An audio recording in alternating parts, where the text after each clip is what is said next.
This is Scott. Scott Harney from Esther Guides New York, and I'm happy to collaborate with Alan Steinfeld from New Realities on this program, Making Contact, which is then also the title of Alan's new book coming out next month in May. So welcome, Alan. How are you today? Great. Are we going? We're live to YouTube we are too, live right? Now. We are live Great. on YouTube as well. Okay. And always like to welcome my co-host, Henrietta Weekes, and Henrietta, and a bunch of other guests here who will jump in later. Why don't you introduce Henrietta, tonight's guest, because you sort of found them through the whole reality sandwich or beyond. So go ahead, introduce who is our featured speaker tonight. So our featured speaker is David Metcalfe. You can hear me okay, Alan? Yes. Yeah. And I crossed paths with David, well, actually never live, but we've both worked around Reality Sandwich publication in New York and Evolver, which was a community in life in New York. Yeah, and David he's a writer, he's a scholar on many esoteric subjects and a researcher, and he runs the digital media program at the University of Georgia, right, David? Yeah, they're at the business school. At the business school. Mm-hmm. And he's recently been involved working with lots of interesting writers within this field that he'll talk about tonight. Mm-hmm. But, you know, and I'd like David to open up however you'd like to talk about your work. And well, before he does that, what was interesting for me about David was his very intelligent comments about the UFO situation, because I mean, the purpose of this program is promote this book, one of the purposes, and of course, get the information out and share people's experiences. We had an incredible share last week with April. Thank you for being back here, April. But David, you sort of nailed a sort of cultural barrier we have to making the phenomena acceptable. I mean, there's no reason why people have to say, oh, that's weird, there's aliens here. I mean, I just think it's so ignorant, so in a way lowbrow, that how do we like, so you talked about authorization, talk a little bit about the kind of intellectual footholds we need within the collective culture in order to make this acceptable, because there's no reason it shouldn't be. Yeah, you know, I think that you put it in a really good way, the kind of like lowbrow reception of it, you know, and you know, as the New York Times, when it came out in 2018 with the article from Leslie Kean and Ralph Blumenthal. Which article was that? Which article? The article on the ATIP program. Oh, right. 2017, December 16th. Yes. Yeah. So, you know, that really kicked off the, you know, an acculturation of it, and you know, in terms of bringing it into the culture from the New York Times. One of the things that was interesting to me in terms of that, though, is that the New York Times had in the past run articles that were, you know, equally, you know, they weren't front page articles, but they had been serious attempts to kind of tackle the subject. And it's come out, there's a, you know, when Project Blue Book was going, you had articles in Look magazine, which was a big cultural magazine in the 60s, which actually Look magazine had the Betty and Barney Hill abduction case. That was that I have to just say, Betty and Barney Hill, I read that. I think it must have been 10 years old. I don't know why I read that at 10, but that stuck with me. Like, it was so weird. And he knew it was real, because why would these people come forward if it wasn't real? And I'm sure everybody knows the Betty and Barney Hill case, but yeah, so take a sip and keep going.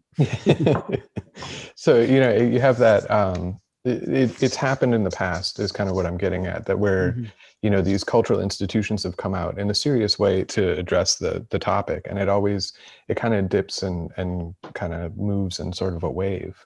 I think what's interesting right now, which has never been the case in the past, is that we have social media, and we have this constant influx of information, and also the ability to do something like this, where, this would be a radio program in the past, or maybe a television program, where it'd be, a host and 3 people, 4 people on a panel. This is live. People can talk to us through the comments on YouTube. They can have this interaction, and you can start to actually see how that's affecting and kind of solidifying these things, especially for, as you said, when you were 10, you read about the Betty and Barney Hill case, and, you're suddenly, your mind is open to this different possibility, and the way the media acts, that can be quickly closed off by a reframing by another authority in the culture, right? But what's happening now is that we have a continuous stream of people who, can speak intelligently about the subject, who can speak personally about the subject and about their own experiences. And it's really starting to dig in a way that it hadn't in the past. And people can have these conversations amongst themselves online, and, at the water, the water machine or whatever, they can have those conversations at work. Oh, at the water cooler, you mean? Yeah, the water cooler. Yeah.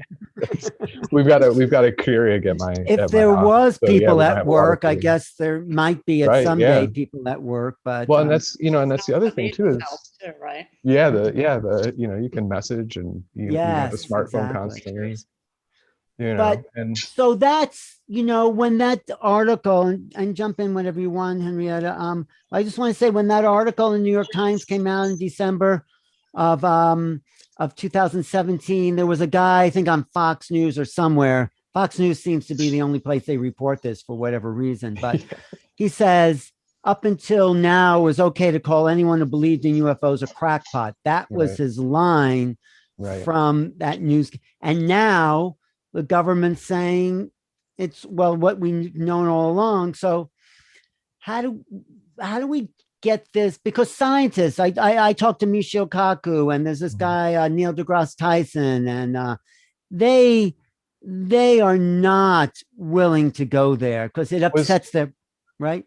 Was Michio Kaku not? Because he's actually written about the physics of well, UFOs. Michio Kaku was open to it, but then I said, did you see the article in the New York Times and the Tic Tac? And he goes, oh, we don't really know what that was. And he was he's open to the life being elsewhere, but when it actually came down to it, he wasn't willing to actually step into the light. I felt he hedged it. And that's and I think that's an interesting point too, even with there's the Pentagon report that's going to be coming out.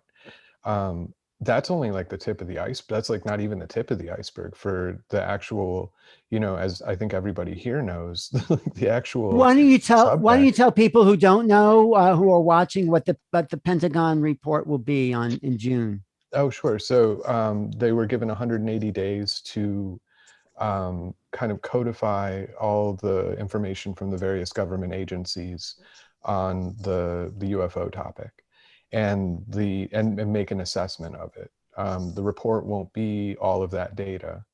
It will be the kind of super high level. This is where we're going to go with this data. And one of the issues that Chris Mellon had brought up in his Fox News interview, and Chris Mellon was a former was it secretary? I don't know his exact secretary.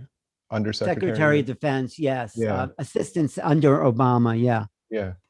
And he and what he had basically said was that, this won't be all the the answer to this, right? But it will be an assessment of the seriousness of the topic. And then also they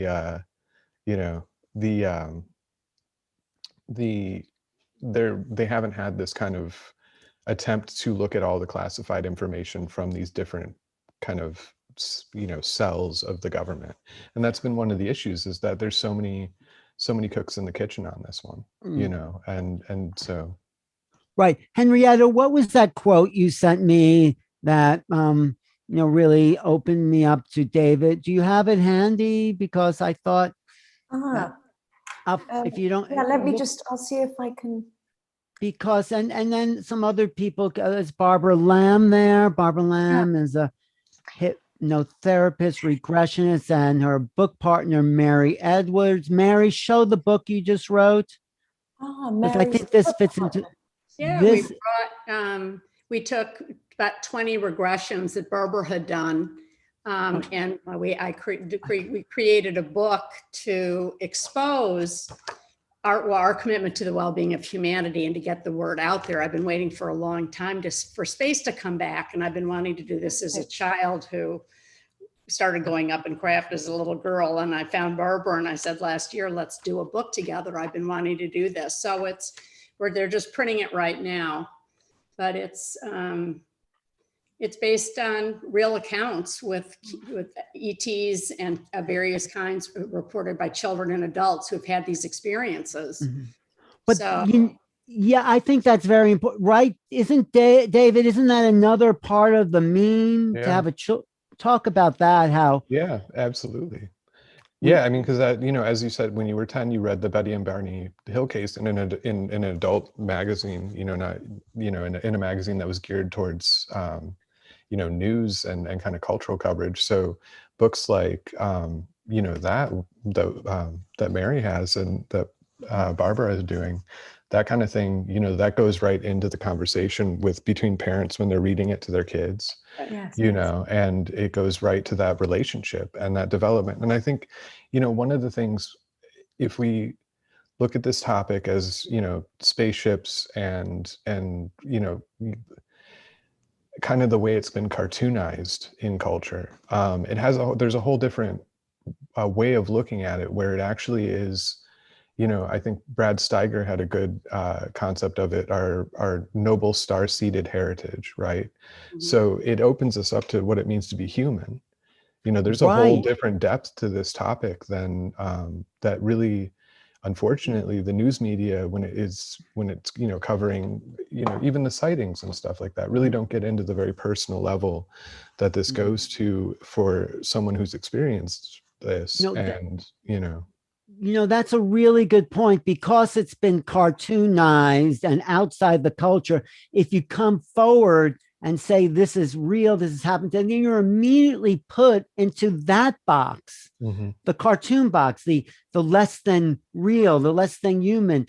And what we're all finding out here, especially on this call, that it's actually probably more real than anything we know. Right, Henrietta? Talk about how it is that, I've just found this something that David posted that I'd sent to Alan, which is actually a quote from Brad Steiger's book in 1976, UFOs and the Transformation of Man. Well, it's from Beyond Reality magazine. And this is from Brad Steiger in 76, but I think it pertains to what we're talking about. In Mysteries of Time and Space, I suggested that some undeclared paraphysical opponents have engaged our species in what I call the reality game. When we have apprehended the true significance of this contest, we will attain such control of our life and our abilities that we will confront all aspects of existence with the same ease and freedom with which we would enter a game. I believe that this is a glorious way to approach life, truly reflective of mankind's noble star-seeded heritage. So and then he's gone on to say, vintage photos like this one of Trevor J. Constable offer us an opportunity to engage with a representation of ineffable possibility, a moment where we can suspend disbelief and enter into a borderland of potential realities. And I think from talking to David the other night about his own personal experiences and his thinking about the UFO, which he called as a sort of a psychic trigger or a symbol of mankind's transformation, I'd like David to, if you would be willing, David, to just get into that personal arena, yours a bit, and how it triggered you as it did me and many of us listening. Wait, I just wanted 1 second before you get to your personal stuff. Could you just break down a little bit the meaning of that Steiger quote and what it means to you in a way, why that is significant? Sure. Yeah, I think, he was, that was from an article that came out right before his book, Gods of Aquarius. And Gods of Aquarius was kind of a look at different reports. He'd been writing since the 50s, really, since the 60s, really got into it, but about the, following the way that the UFO topic was developing. And he'd been talking to a lot of, people who had just seen a UFO. He had a lot of contact with Gene Houston and Robert Masters, including the Sekhmet channelings. Yeah. Steiger was there for that and actually had an experience with Sekhmet. He had been talking to Aluti Francesca, who was a channel and ran kind of it was a place in Oregon that was like a retreat center for folks to come, like Daniel Fry, who was a contactee, and some of the people that were in the Van Tassel circle. Right, George Van Tassel. Yeah, right. Yeah. Right. So this quote basically was his reflection. At the time he wrote Gods of Aquarius, it was kind of him digesting all this material, and the way he was seeing the UFO was that all of these different experiences, which people had been kind of, you had the so-called contactees, you had people channeling, you had all these different little silos that people were being put in. But what he was experiencing were all those silos collapsing in his own experiences. He talked to different people, right? And at the base of that collapse was the UFO. And it was this symbol that was, for him, a symbol of, it pulled his mind out of the kind of culture of, everyday life, into sort of a cosmic everyday life. And it wasn't a weirdness, right? It wasn't this weird other place, but it was, what could we all really be? What could humanity truly be when we're this, when we start to see ourselves as a part of the cosmos, not just a part of a town or a city or a country or even the earth, right? I think that's why Barbara and Mary wrote this children's book, to start to break that ceiling of otherness. Right. Yeah. Connecting Earth to the stars and what some of our origins might be. And that's why I illustrated it with kids and, tried to make it, well, that's me as a little girl when I first went up into craft, but we tried to make it, I tried to make it look anyway, because I was drawing it. All planets and all people are the same, different. I've been drawing these for my whole life as an interior designer and an artist and a teacher of kids. I couldn't wait for space to come back. My dad was a rocket scientist, and so was his father, and they designed and manufactured heavy rocketry for space. And when Dad was at Princeton, he worked with Einstein and then continued designing and manufacturing space products for space and everything up to the Manhattan Project with Oppenheimer and that whole group for a long time. But this, why it's so important to me, is to really and to tell the story in a human way of what did the kids look like. Actually, I did that as Barbara's a little girl and he's a little girl in here. But to talk about that magic of the universe, how we are connected between the earth and the cosmos, as my father used to say at the dining room table. We are connected. We are ignoring what the cosmos and the universe has to offer out there. So there is magic. Right. But the way you language that first sentence, we are all the same, different. There is a different languaging that has to take place within the subtext of the culture in order to understand reality differently. I feel, it's somewhere in the modification. What John Mack said, we need other ways of knowing and expressing and communicating in order to understand this phenomenon, because it doesn't fit into the old structures. I mean, well, Whitley Strieber said that about his experience too, where he said we need better sci-fi, because he realized that a lot of what he was experiencing was his own mind putting these kind of veils in between the actual experience, and the veils were based on media that he'd consumed, Well, I read sci-fi obsessively when I was younger because it helped me understand things that nobody else was talking about. So what was so you asked Henrietta, you asked David a question. Can you just restate that? Yeah, well, I was just interested in what we were talking about the other night, David, which you've just mentioned, the UFO as this symbol and how it takes our mind further, but not removed, but larger, wider, just what Mary was saying, which was fascinating, Mary, about your history. I must know more. But David was talking to us the other night about a couple of his more personal, intimate experiences, which just sparked a lot in me. And I'd love it if you could speak to that, right, Annie? Yeah, that would be great if you wanted to share that, because it does come down to the personal, which makes all the difference. Otherwise, it's just a theory, or philosophy. This is not philosophy. The problem is we don't even have a philosophy for this. But I think we have to go from experience and work towards philosophy. Usually it's the other way around, but go ahead. And also David. Science, I think. Science. Yeah, and also trusting, it's a science, but also trusting personal beliefs, the stories that we've all had, that I had as a child. Yes. I mean, you know, how are we going to start a new kind of communication when ETs really are starting to come down to earth with us? When I worked on the International Space Station design for 5 years, 40 years ago, I was hired by NASA and Johnson Space Center and the Habitability and Human Factors Department to be in charge of design for the first International Space Station. And I said, we have to take the basic rules of thumb on Earth, being an artist, an interior designer, and architect and stuff that I was, amidst this team of men that I had to hire that had all the skills that made fun of Dr. Von Clearwater and I for 5 years when we worked there.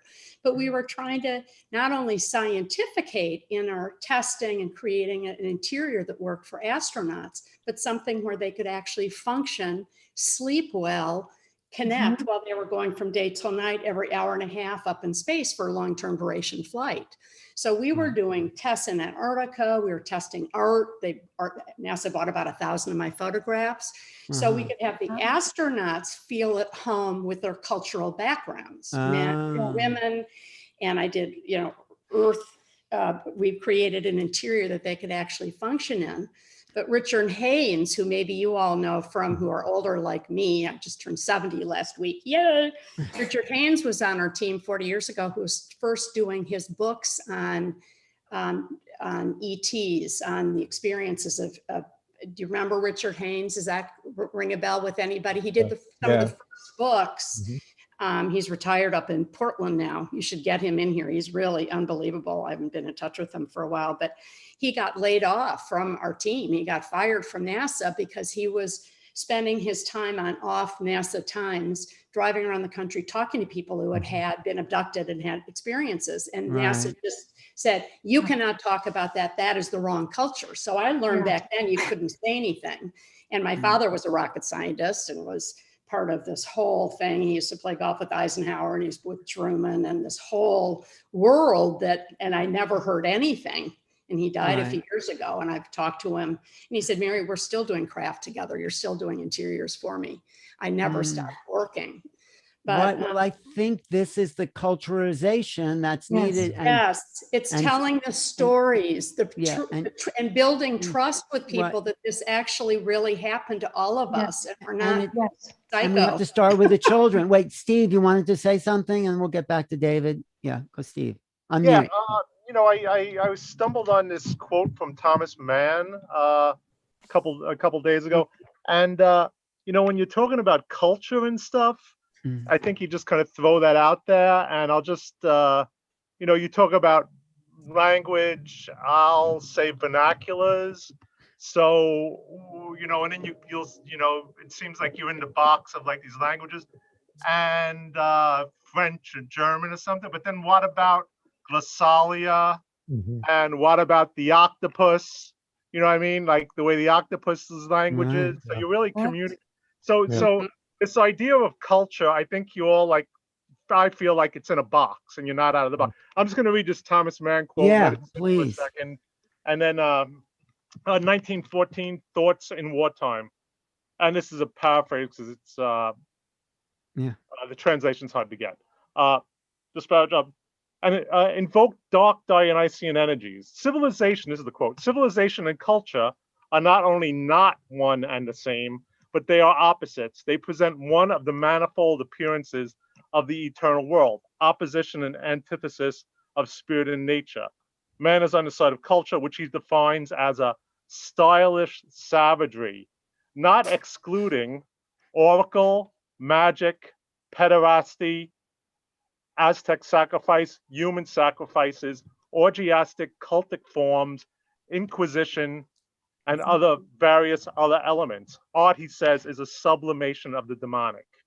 So the idea of culture Of the demonic or daemonic? Was it demonic? he says demonic. Daemonic wasn't so hip in 1920. Now it's hip, daemonic. Now it's much hipper, right?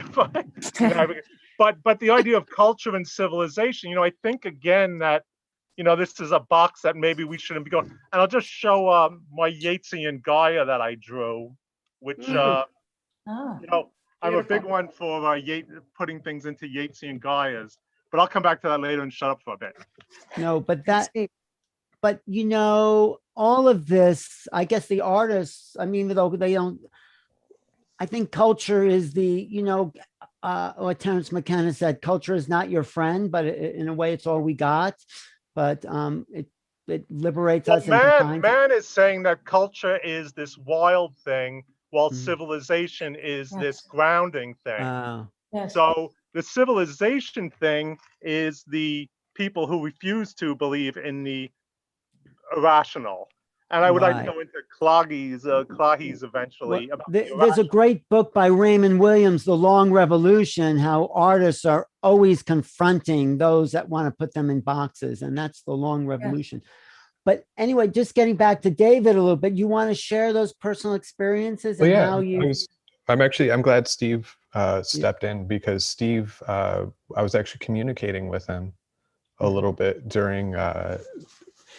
He's been an interesting kind of guide into the Dionysian world of accepting the kind of I don't know, uncivilized, I guess, to go with his previous point, but the kind of wildness of the actual experience itself. And so what Henrietta was talking about was very weird series of synchronicities I had in the kind of build up and then publishing of Jeffrey Kripal and Whitley Strieber's book Supernatural. Right. And I was living at the time, and I'm still living in rural Georgia, but I was living at the time on 114 acres, 200-year-old property that was actually sitting one night in a 200-year-old farmhouse on the property. And I noticed that Whitley had a new book coming out, and I was interested in it, and I saw it was, probably being brought to publication by Mitch Horowitz. So I sent Mitch a kind of a tweet, sort of joking with him that he was bringing this out into the culture. And just as I was doing this, owls started going off in the forest, which, I'm in rural Georgia, that's going to happen. But there was just this kind of weird resonance to it that sort of struck me. And a short while later, I was pulling out of the property to go shopping, and there was a huge owl that was sitting like right in front of the car, like on the drive, and it was just sitting there. And I was kind of like, what is going on with this, because owls play such a huge part in Whitley's experience. They play a big part in Mike Cleland, talks a lot about synchronicities and owls. It's a very potent kind of symbol. So there was a lot of kind of like archetypal symbolism happening, just resonating in this thing. And then with this owl sitting right in front of me as I'm trying to come out, I'm like, what is this? So I get out of my car and it doesn't move. I mean, it just sits there, and it's just, it's like, it's not moving. And I'm getting closer, and I'm like, at a certain point, is this thing going to fly up into my face? Like, what, am I provoking an animal here, or like, what's going on with this? So it finally, once I got about 2 feet away from it, it flew up into a tree and just watched. And I was like, okay, that's kind of strange. So, fast forward to a weekend later, and I was listening to Strieber.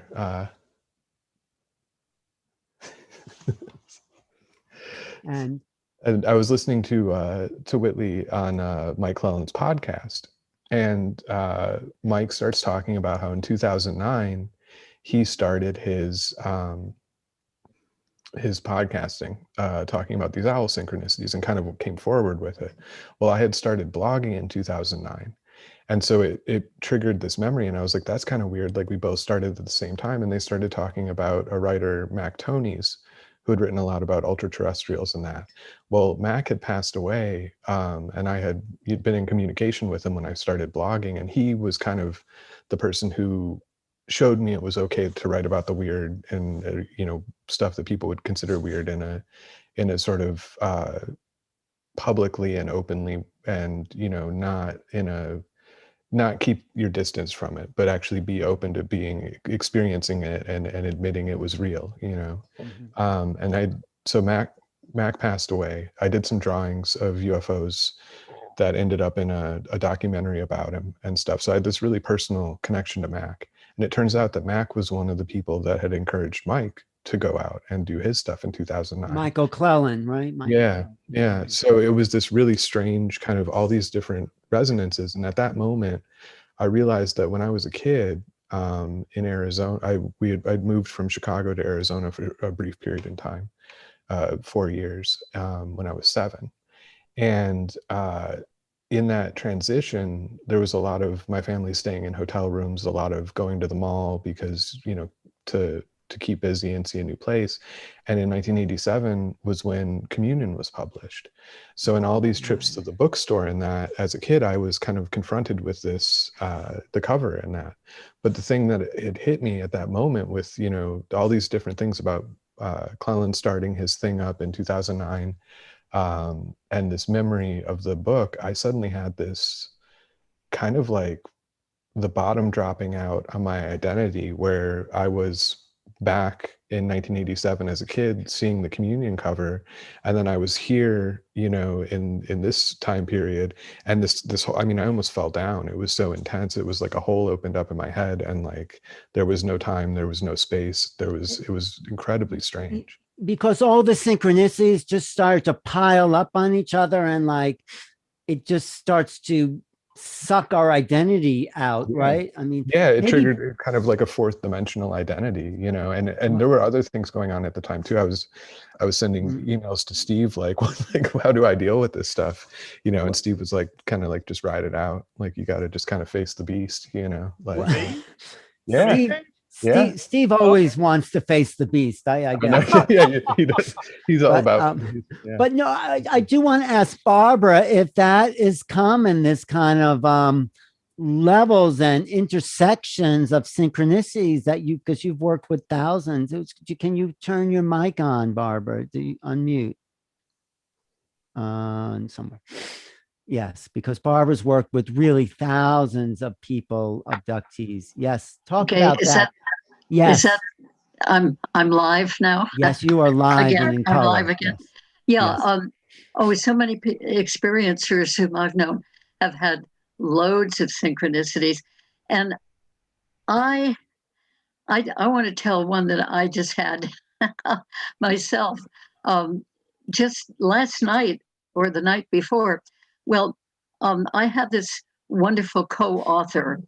We wrote together the book Meet the Hybrids, and my co-author is a man named Miguel Mendonça, and he's in England. Wonderful, wonderful man, and he's had multiple sclerosis for many years, so he's been, sort of degrading over the years that I've known him.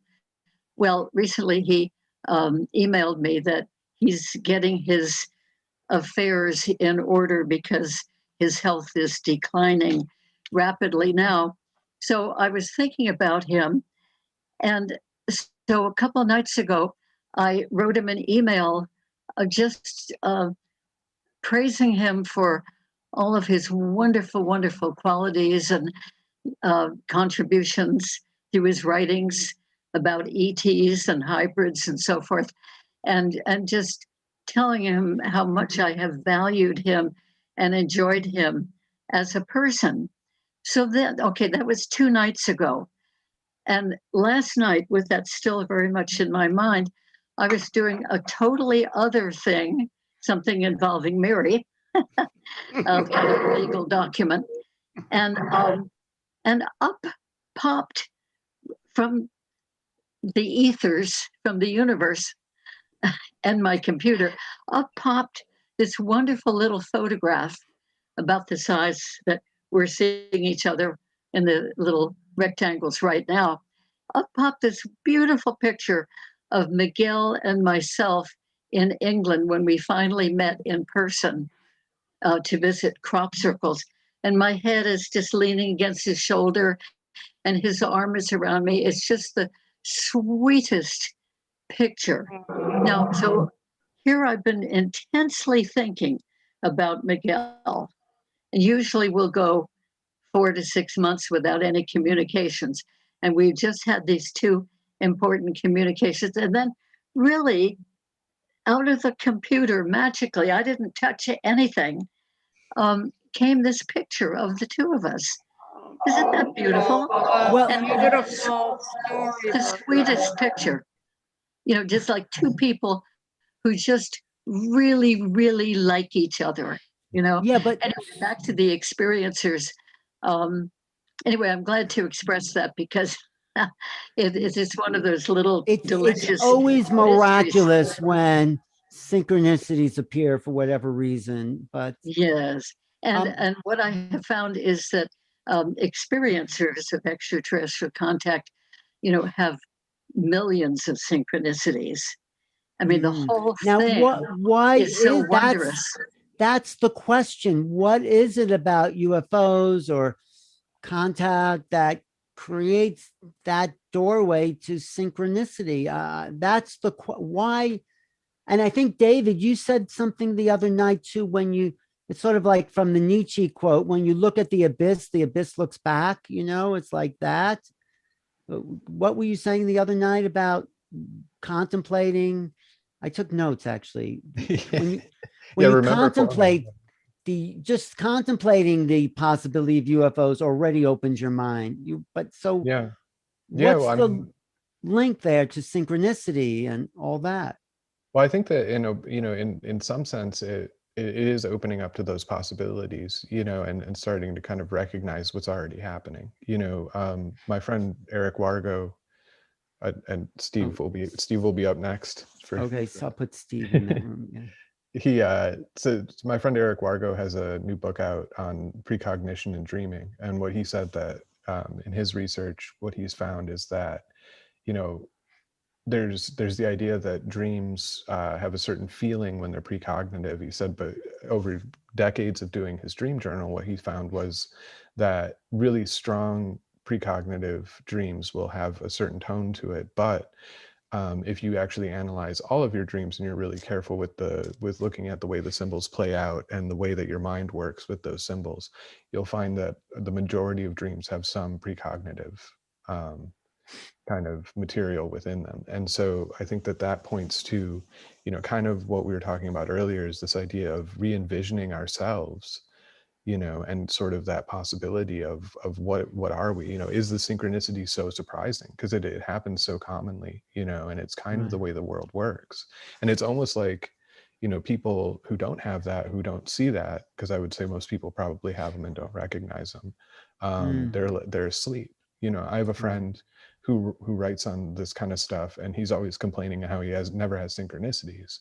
But I talk to him fairly frequently, and he'll be describing things to me, and I'm like, you're describing a synchronicity. Like, that was kind of weird that those things occurred together. And he's like, oh, I don't have synchronicities. So it's kind of the self-limitation almost, and our self-perception that limits that, and I think that talking about these kind of topics or experiencing these things when it becomes so strong that you start to recognize it through the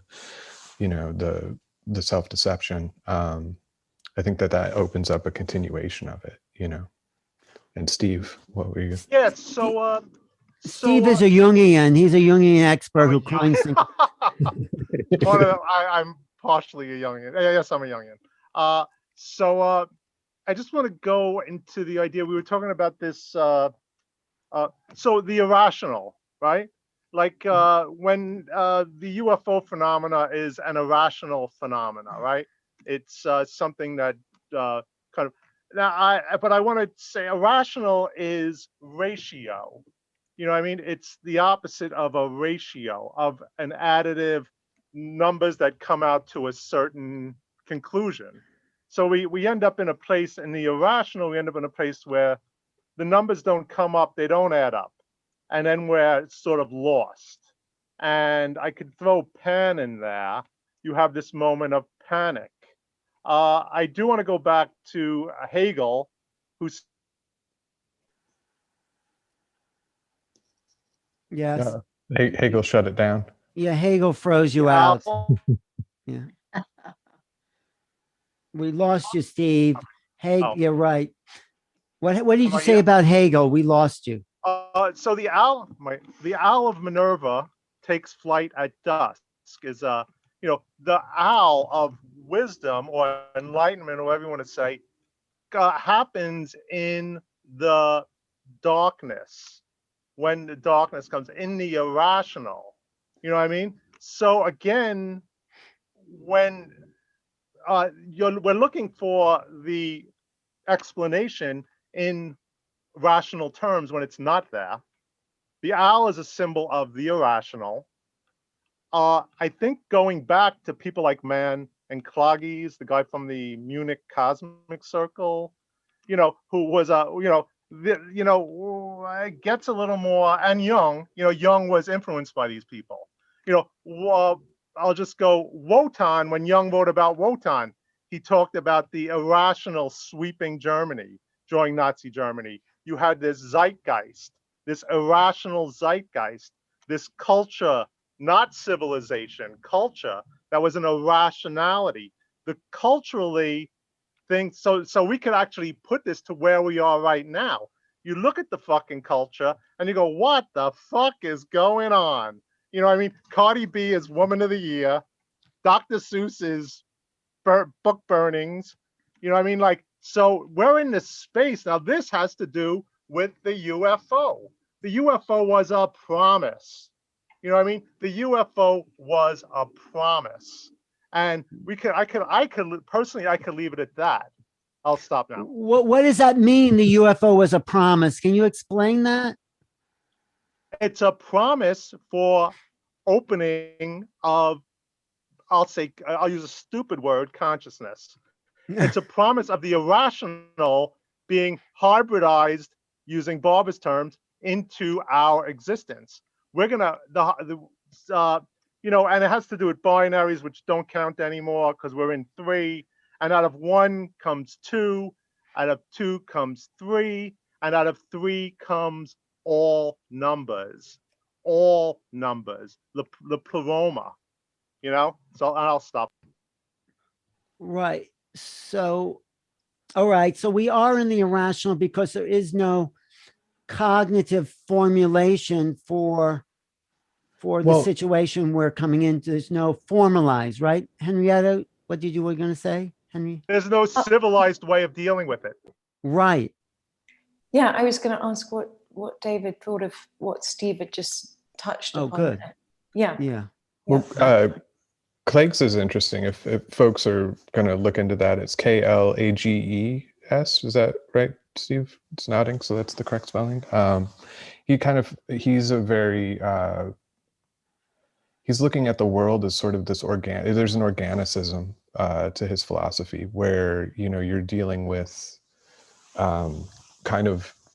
you're a function within, it's like advanced panpsychism. That's probably a bad way of putting it, but to simplify it, it's this idea that you're a cell in like a living organism, right? So it's kind of like an all-consuming universal Gaia theory, just to use something that folks would be familiar with. Well, that's Jungian in a way. The universe is alive. It's pre-Jungian though, in a way. It's it informed Jung. Right. Dave, just if you want to, I was talking the last time about rhizomes. People were talking about binaries, and I said we have to jump into a kind of rhizomic state of mind. Explain rhizomes again, because that is another cultural context we can use. Yeah, go ahead. Steve, explain rhizomes. Yeah, Dave's the guest. I'll let him, if that's okay, Dave. Okay, David, explain rhizomes. So a rhizome is, it's kind of self-perpetuating nodes that you don't have an individual, you have a collective, right? So a mushrooming would be like a rhizome type idea where it sort of grows out, and it's a community of individuals that are no longer individual. They're sort of within the individual, and representative of it. And, it's something that, Steve? Yeah, I'll just say that it's in a way it's opposite of binary. We're in a opposite of branching. You know what I mean? Because it's circling back on itself, and that's kind of important too. Well, yep. And so I think that one of the interesting things that I saw looking at actually John Lilly's work, John Lilly had done a lot of stuff with dolphin communication and float tanks, meditations. I actually worked with John Lilly. He was a maniac, Okay. but yeah. What about him? Yeah.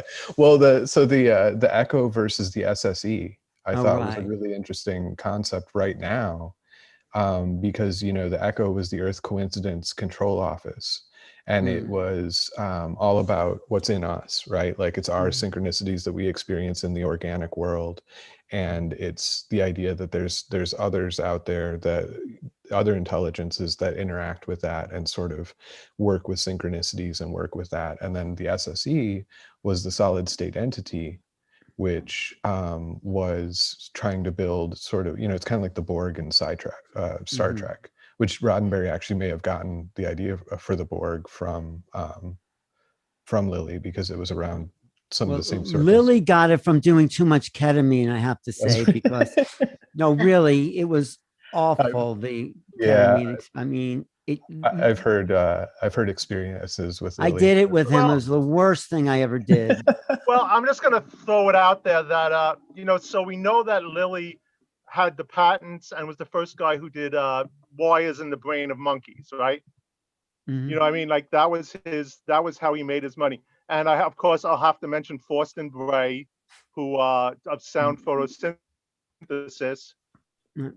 And Lilly also invented the isolation tank, where you're totally sensory depth. Lilly has 3,000 hours of right. Forsten Bray, Dave? I'm sorry, what? Forsten Bray, sound photosynthesis. Are you familiar? Okay. No, But, I'll tell you about that. So but I just want to say, just hold on. So Lilly putting these things in the brain, he's manipulating civilization or culture. What is he doing? Well, I'll tell you something else he's doing. When he invented the sensory deprivation tank, where you're just floating in temperature that's the same as your body, and it's completely dark and completely silent, you become pure consciousness. I've done this, and it's a great experience, better than any drug you can do, because you've done it, Barbara, right? I've done it several times. I think I've done hundreds of hours in a tank. I love it too. But actually, when I was going through John Lilly's archives, he used to drip intravenously like drugs into his body, and he would, and so I think I don't really base anything Lilly said on a kind of grounding of ideas. Lilly, but that's the thing. So Lilly at the end was transitioning, but not male female. I just want to say about Lilly. Hold on, Lilly was a wild card, but he worked for the establishment. So he worked for civilization, but he was moving it forward. And then I just want to go back to the point, Alan, that you made, and that we thought was important an hour ago, about language. What was Lilly doing? Lilly was blowing out the language barrier by communicating with dolphins, right? Yes. So that's really important. So again, we end up in this thing where we're going down one path, which is like a branch, when we should be looking at things rhizomically. and kind of going around. Well, before you get to that, I just want to say what Lily discovered about the dolphins is that they don't speak in linear languages, which is where we have to go, getting back to the UFO. They can make 5 sounds at once. We just make 1 sound at a time, and they are making sounds through their blowhole, through their nostril, through their throat, through their mouth. Speak for yourself. No, you got make more than 1 sound at a time, Steve. And you know, only through your mouth I'm talking. But anyway, that is the non-linear approach that I think the ETs are taking. Let me just introduce Dr. Uch, who had some pretty amazing experiences in a dream state where he actually went into the future and contacted some ETs. Can you just give us a brief overview of that, Dr. Uch? Just quick, like not a whole story. Okay, great. Yes, Dr. Uch, how are you, everyone? Yes, I went to the future through one of the ancient technology called the ancient temple called Angkor Wat, and I didn't have no clue what that was until they took me into the future and taught me all the science in relationship to consciousness. The temple somehow worked some kind of portal. It worked in junction with the ley line, and the ancient built the temple specifically to manipulate sound, electromagnet, gravitational, and they can control it from the future with an AI system, a quantum AI, which they are amazing. They're able to interact with our technology, which is our brain, our consciousness, our perception, and our electronic technology as well. The people of the future is actually you. What, any message you can give us from the future? Yes, they really mess up. They want to reach a high level called the Elohim level, but the Elohim Council will not accept human being in the future to be in their super galactic federation unless they heal their past life, which is us. So they started a project to go back in time, consciousness-wise, and help to right the wrong. And because they say that we really mess up and our past life need to be healed, which is the people, us right now are considered to be the past life of the people in the future. Wow. So in order for us to join their club or their responsibility level or their consciousness perception, we are ready, except that they said you cannot join us until you are one with your past self. The only way you can do that if you have to heal your past self. Otherwise, you cannot join us. You cannot. One part of you, the soul is one and the same. They said it's the consciousness. It's one and the same. You can't have one aspect move on to this level and then another aspect is separate. That violate the rule which they abide for, which is everything is one. So in order to move, yeah, go ahead. Go ahead. No, I'm sorry. In order to move, yeah, please. Finish. In order to move completely, we have to heal past life. And that's what they give a directive to people in the future. So a project called, they called it Healing the Past Life Project was created, or Right the Wrong Project, another name for it. And that's why you were brought to the future and then sent back to help part of that. Yes. Does that make sense, Barbara? What Dr. Uch said? What experience? Yes. I've done many past life regressions for people and had them done for myself. And there is definitely the option to heal a past trauma or event now, even though it was quote unquote in the past. Right. So when we heal our past lives, we actually change the future. Is that what you're saying, Dr. Uch? Let's not look at the future as what we call in terms of time. Let's look at the future as your complete self that aware of everything, and the past is like your semi-complete self. Let's look at it as a perception, because the people in the future does not really talk in terms of time, they talk in terms of perception. Because what they have mastered is consciousness physics, therefore time does not exist for them. So they can actually, you and I can call it time travel, but they don't call it that. They call it moving one perception to another perception. That's what they call it. Perception, movement. Yeah, great. Steve, what were you going to say? When I hear that, the first thing that comes to my mind, Dr. Uch, is the pierced and the piercer, which is from one of the Dead Sea Scrolls. And then I think of Amfortas and the Grail legend about going back in time to heal yourself. You know what I mean? So you're both the pierced and the piercer, and that's just when we get into this, we talked about atemporality and the Ocelon stuff last week. But atemporality is an important part of, let's say, healing the wasteland, healing the wound, facing the wound. I also want to bring Dave and Henrietta back into the conversation, because there is this time weirdness to the UFO and to whatever it is that we are moving into as a future civilization. What can you say about that? Well, one thing I can't say a lot about that. I'm sorry. Oh, wait, Go ahead. let me ask David first, but go ahead. You can say after, Dr. David, go ahead. I was going to say, it's interesting, that was kind of what I was experiencing with that, kind of the bottom dropping out of time, where within my own life between now and as a kid, I experienced the actual knowing of that feeling of having that long body, right? Like that body that your identity is aware at every point in time, up to that, and so that I really resonate with what Dr. Uch is talking about. And also the other thing,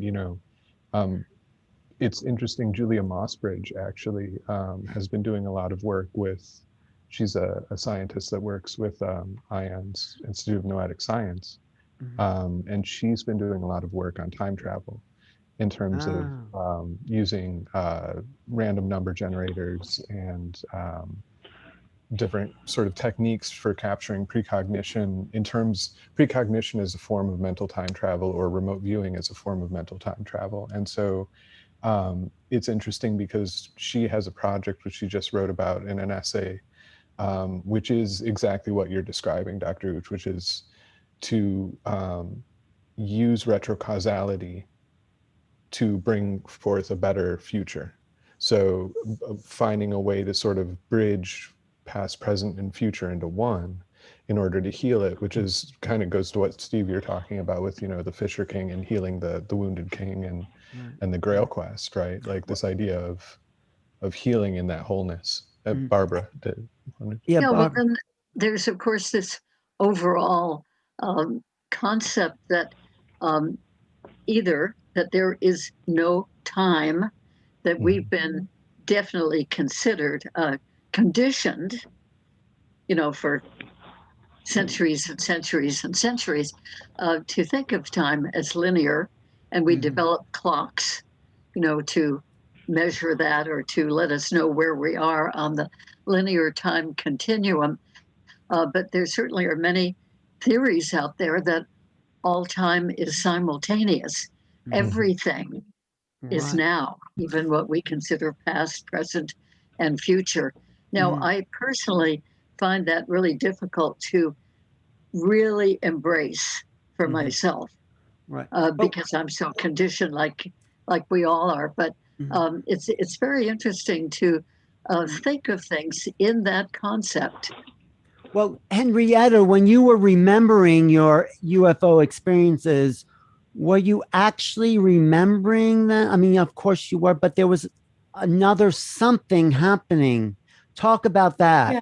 Well, I was going to say that when David was talking about, seeing the cover of Strieber's book, and, when you had that experience of sort of feeling like the bottom was falling out for you and like a time slip, that's what happened to me when I read Communion. And then ever since then, my whole dreaming life and waking life and memories of childhood, all these flashbacks to UFO experiences or something like that,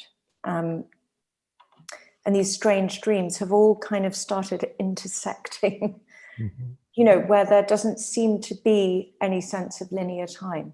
So I can't really differentiate between what's a real memory or a dream. And it actually, to be honest, I feel much more comfortable in that sort of universe than what I was in before, which I've always thought that, you know, linear time, ever since a childhood. I don't know, I always thought that I can understand why adults were interested in what they were. You know, I just, and I've had a lot of precognitive dreams, and yeah, recently my dream life has been very rich, which I'm sure is connected to this experience of reading Strieber and then just kind of diving into the UFO abduction phenomenon. Yeah. Yeah. Wait, Steve, 1 second. I just want to say one thing. When I was having my UFO regression back to my abduction, and Barbara, I just want to think what you think of this. It didn't feel like I was remembering the past, because I didn't experience consciously what was coming to me, but I wasn't making it up. It was coming from another awareness, which wasn't imagination or memory, but it was like a whole section, like as if you didn't know there was this extension on your house, and suddenly you find this room. And it's like, so what was that, Barbara? Is that common? Because I wasn't remembering and I wasn't making up, but yet the images were coming to me. Yes. Well, I know it's a peculiar thing. When I conduct a regression, I suggest to the person that we're going to go back in time to that experience. And when the person is in the regression, I talk about it as if it's happening now. And I remind the person, like, let's say the person goes back to an experience at age 6. So I suggest that we are going to go back to relive that experience at age 6. And when the person's in that regression, every now and then I say, well, in your 6-year-old body, what are you wearing, or where are you, or what's going on? And in other words, I remind them that they are now at age 6, and they experience it from that point of view. You know, whatever they're aware of, they have the experience that they are the 6-year-old reliving that experience.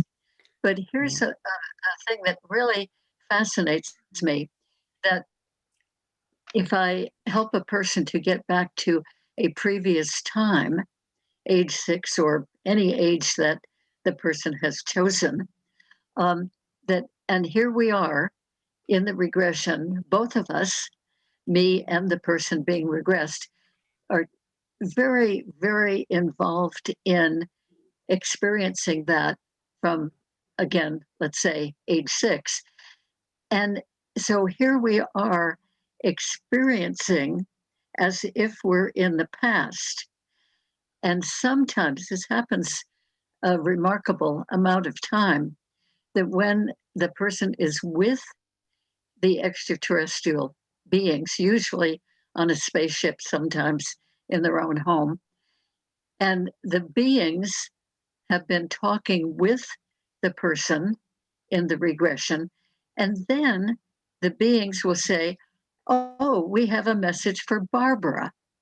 And they give me a message, which sort of suggests that either that is all happening now, or we are really back there in time, but somehow they are aware of me being involved with that person back there.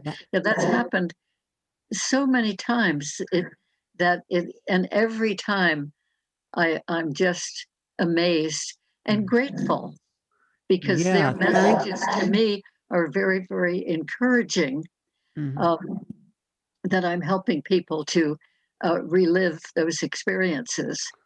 So again and again, the beings, the extraterrestrials that come through the regressions that I've conducted anyway, really want people to know what they have experienced. And yet they don't, at the time that the experience is happening, they make it so that the person isn't particularly aware in most cases, except for the very first few moments when the beings appear. But they want the person at the right time, that is when the person is ready for it and wants to know. Then the beings are very pleased that the person is having the opportunity to know. Great. No, thank you, Barbara. Yeah. No, Steve, and then Dr. Uch after Steve. Go ahead, Steve. I'm just going to go really quick about a few things. So, you know, one of the things, the strands that gets lost in the Whitley story, where people talk about Whitley, is that he's a Gurdjieffian, right? He's been doing Gurdjieff work for early on. And to really understand what Whitley's about, you got to know what Gurdjieff's about. I just want to talk about the time atemporal stuff. And that would be, we have to also mention, because it has to do with UFOs, Valis or Zebra, the Philip Dick and the Empire Never Died. What's the word for that, David? You would know, the parouthesis, Christ on the cross. Time is frozen with Christ on the cross. You know, which is that's from Pascal. Yeah, it was relevant for Easter. And then I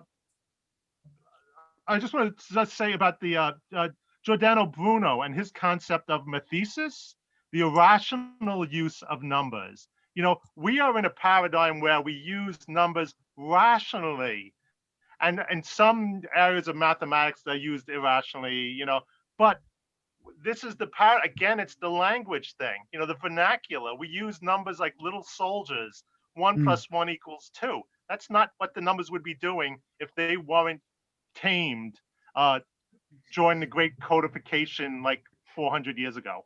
Okay. Yeah, no, thanks. Okay. Dr. Uch, or if anyone wants to, you have a really different understanding of time. We'll just finish the time discussion and then we'll go back. Well, it's all connected. We're not going back anywhere, so we're going forward. So, all right, go ahead. Okay. Or now. Well, Yes. Thank you. We're just doing more now. I'm going to just talk everything that the people in the future that have taught me, that they use what we call a conduit, as you know, a quantum computer and a ship that allowed them to interact with our brain. Doesn't matter, we exist 1 million years ago, 3 million years ago. They said that the idea we all connected from atom to atom. This atom are connected to by desire, consciousness, desire. So therefore, a collective consciousness, which is the universal collective consciousness, they explain, it can interact with a conduit, such as a quantum computer, a quantum internet, or a quantum ship. So anyone who wants to interact with any of the ancestors can. But however, the way they think, the way the ancestors think, does not perceive the same level of perception. Just like when you're talking to a person who see a colorblind, and you argue with him or her who see colorblind, you are entering a losing argument.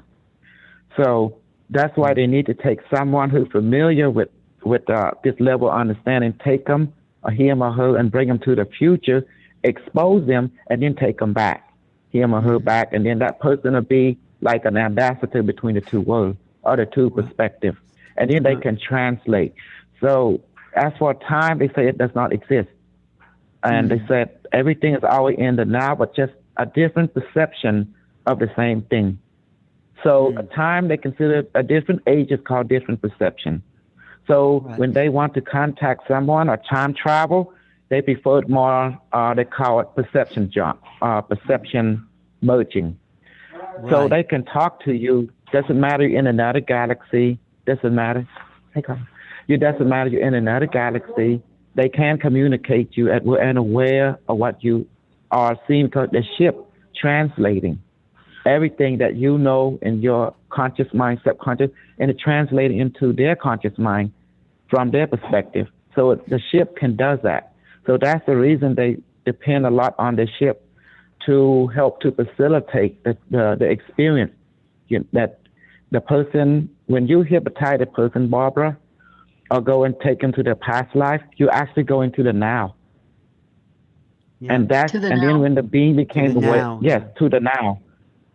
They actually, they are experiencing it. So are you. So you adding your experience to them as you hypnotize, because when you hypnotize them, you're moving along the higher consciousness. Therefore, you're accessing the experience at that moment, and then the ship become aware of it. And then the ship begin to make link with you.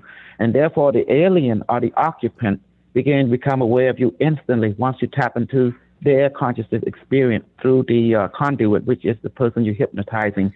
So if you, for example, you hypnotize me, you immediately talk to the one, all the people in the future that is training me and in the here and now.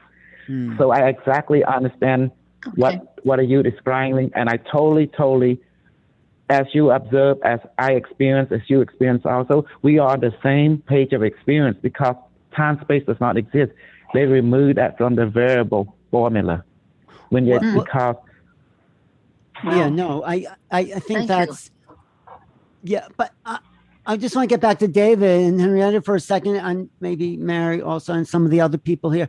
But are we losing rationality when we talk about time and these abstract levels? No, I'm just you call it higher logic. We call it, you operating what we call mundane logic. It's good. What is the higher logic?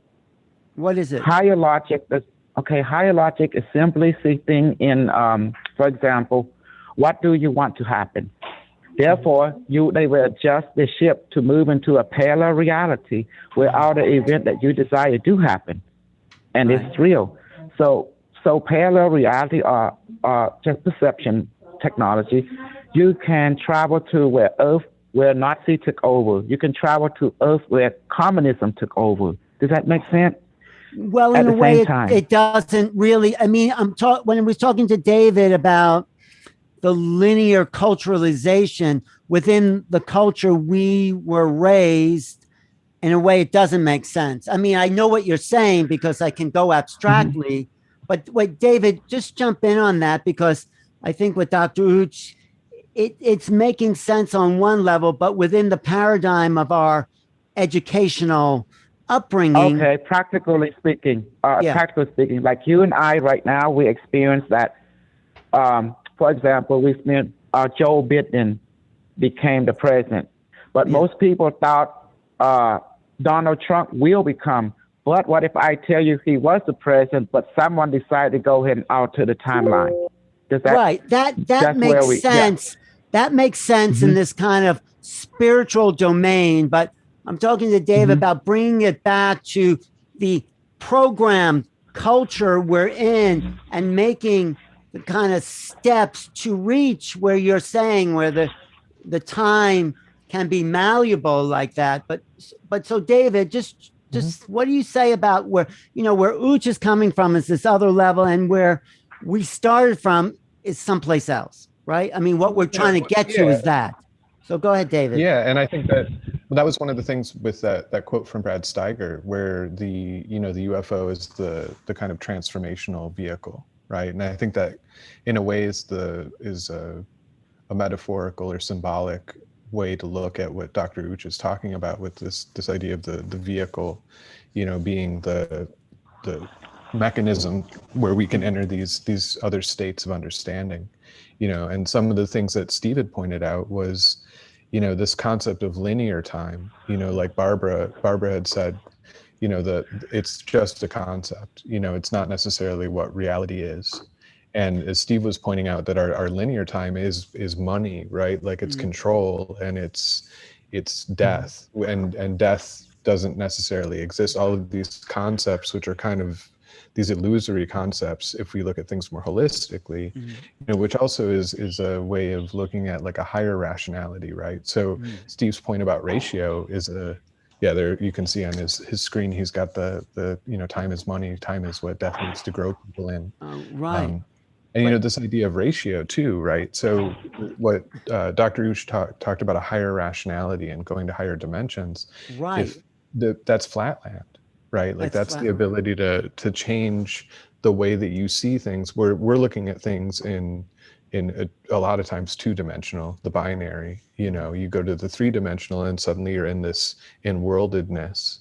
Well, what happens when you take that to the fourth dimension, right? Where you're no longer, you're outside of that in worldedness now, and you're in a timeless space because you're beyond time. Like if time is the kind of gateway stage, the highest point of the octave between the third and the fourth dimension, you start to go into a timelessness. And then a lot of people talk about fifth dimension, you know, our brains, based on some, you know, studies have the possibility of going into 11-dimensional kind of.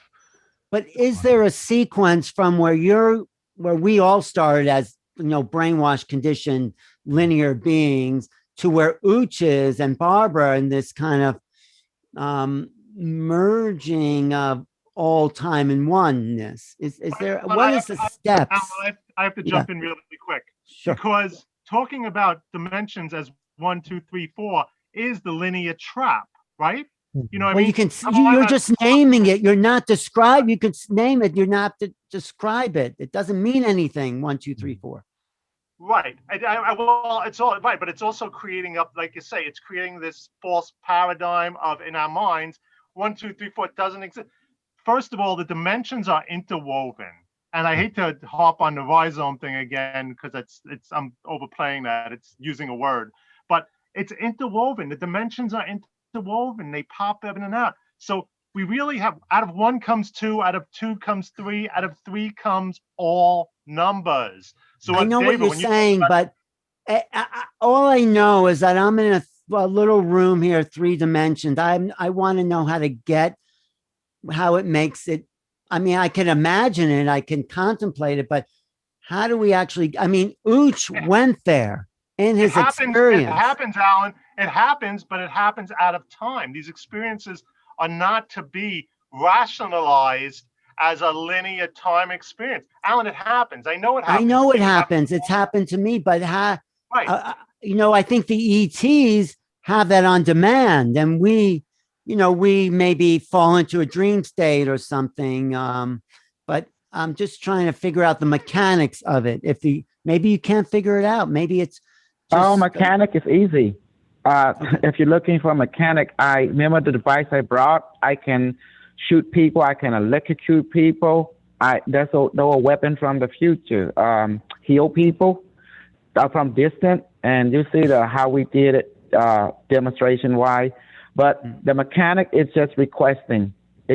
From the science of quantum physics, this is a prelude of alien science called consciousness physics. In order to make things practical, you have to understand that you lack nothing. This is the key they told me. The scientists in the future explained to me that all things are connected. You got to remove your understanding that you do not lack anything.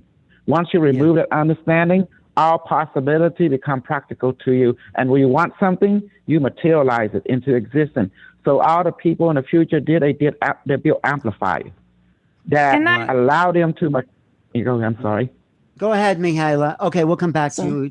Yeah, go ahead, Mihaela. I wanted to bring a little bit my experience. So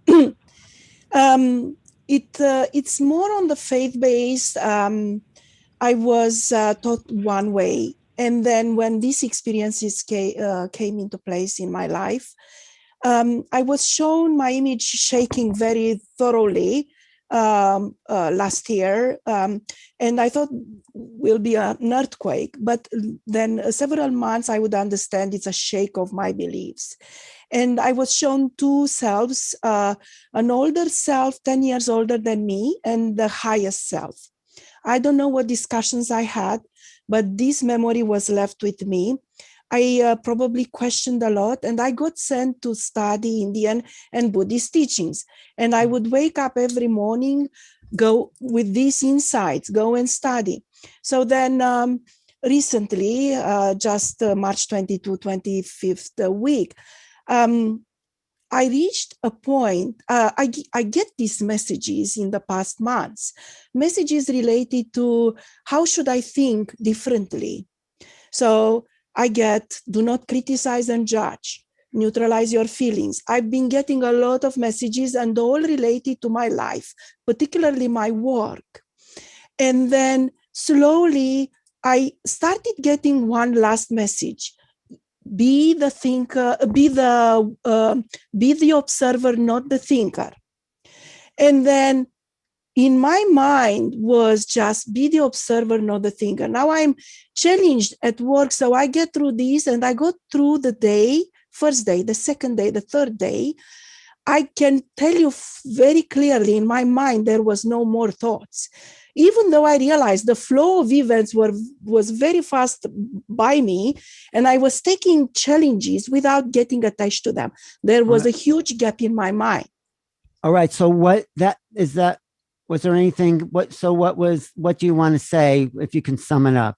I will shorten. So I felt this huge love for everything. There was a huge love for everything.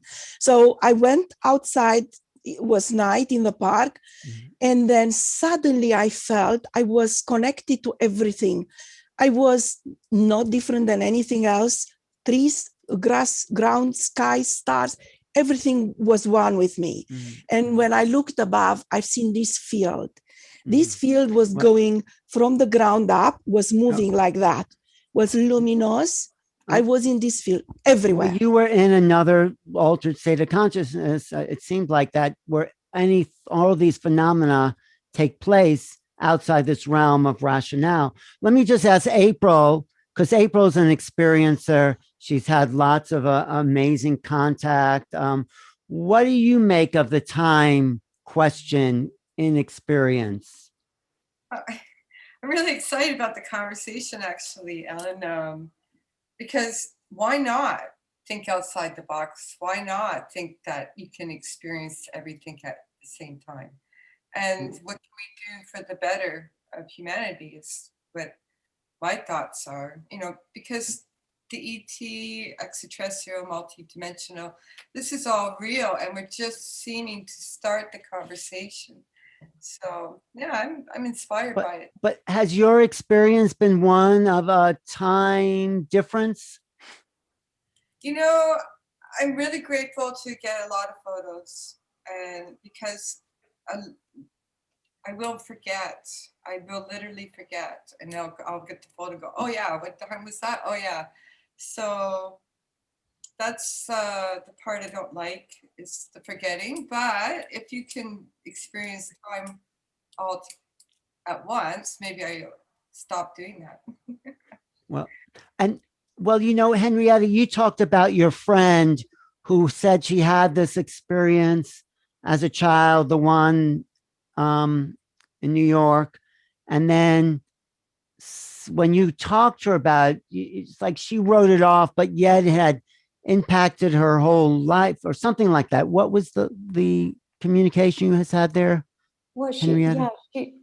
She's a good friend of mine, but I decided to kind of more formally interview her. And she'd seen she's in her 70s now, but she'd seen a massive UFO very close up with her father when she was 16 in upstate New York. And he was a judge and a very rational man.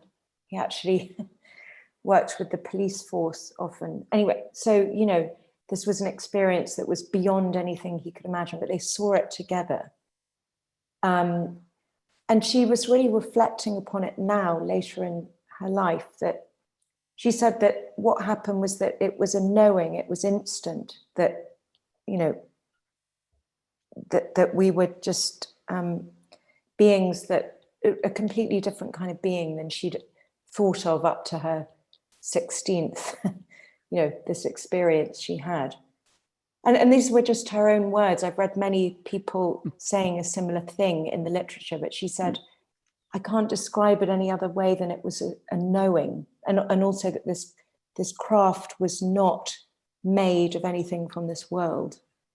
And but then you said it affected her whole life in a way, you were saying? Yeah. Well, I mean, having known her for maybe 15 years, I've always thought of her as, well, she's one of these people who she doesn't really talk about her spirituality, but just in her very actions with people. She's just a person that's sort of like a magnet for people. She embodies compassion, kindness, and sort of what I would call emotional intelligence, you know, this ability to be in the world as a... Let's call it for what it is, intuition intelligence.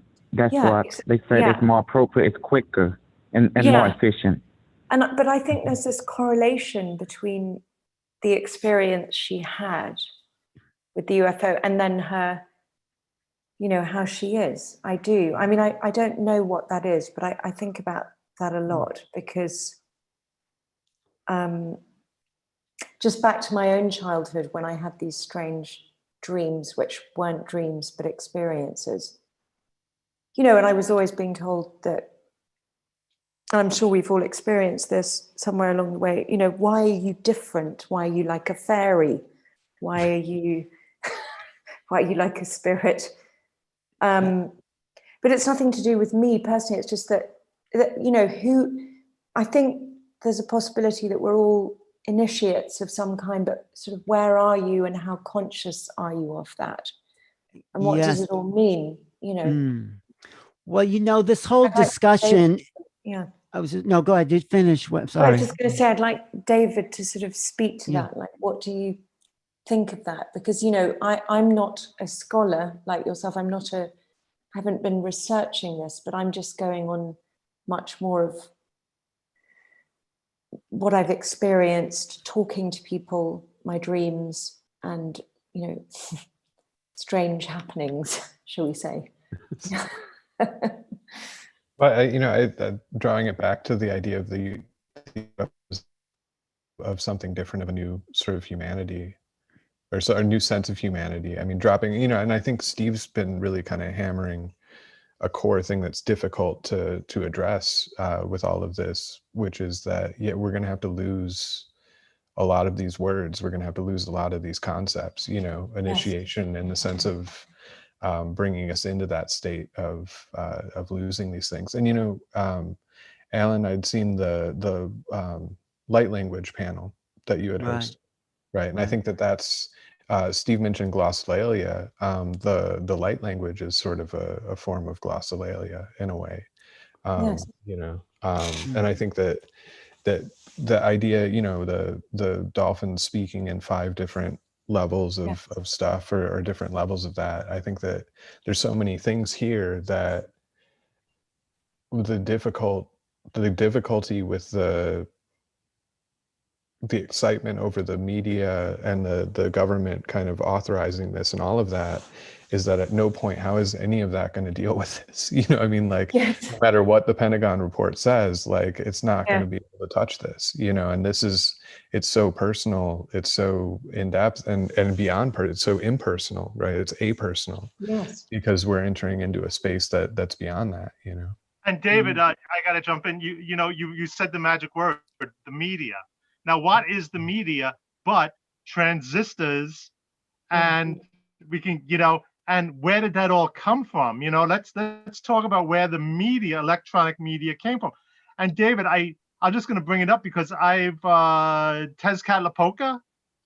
So Tezcatlipoca is Quetzalcoatl's brother. Tezcatlipoca is the Lord of the Smoking Mirror. Who was invoked in California. That's an obsidian mirror. John Dee channeled Tezcatlipoca through the smoking mirror. Tezcatlipoca is responsible for the British Empire, we could say, because John Dee used the mirror.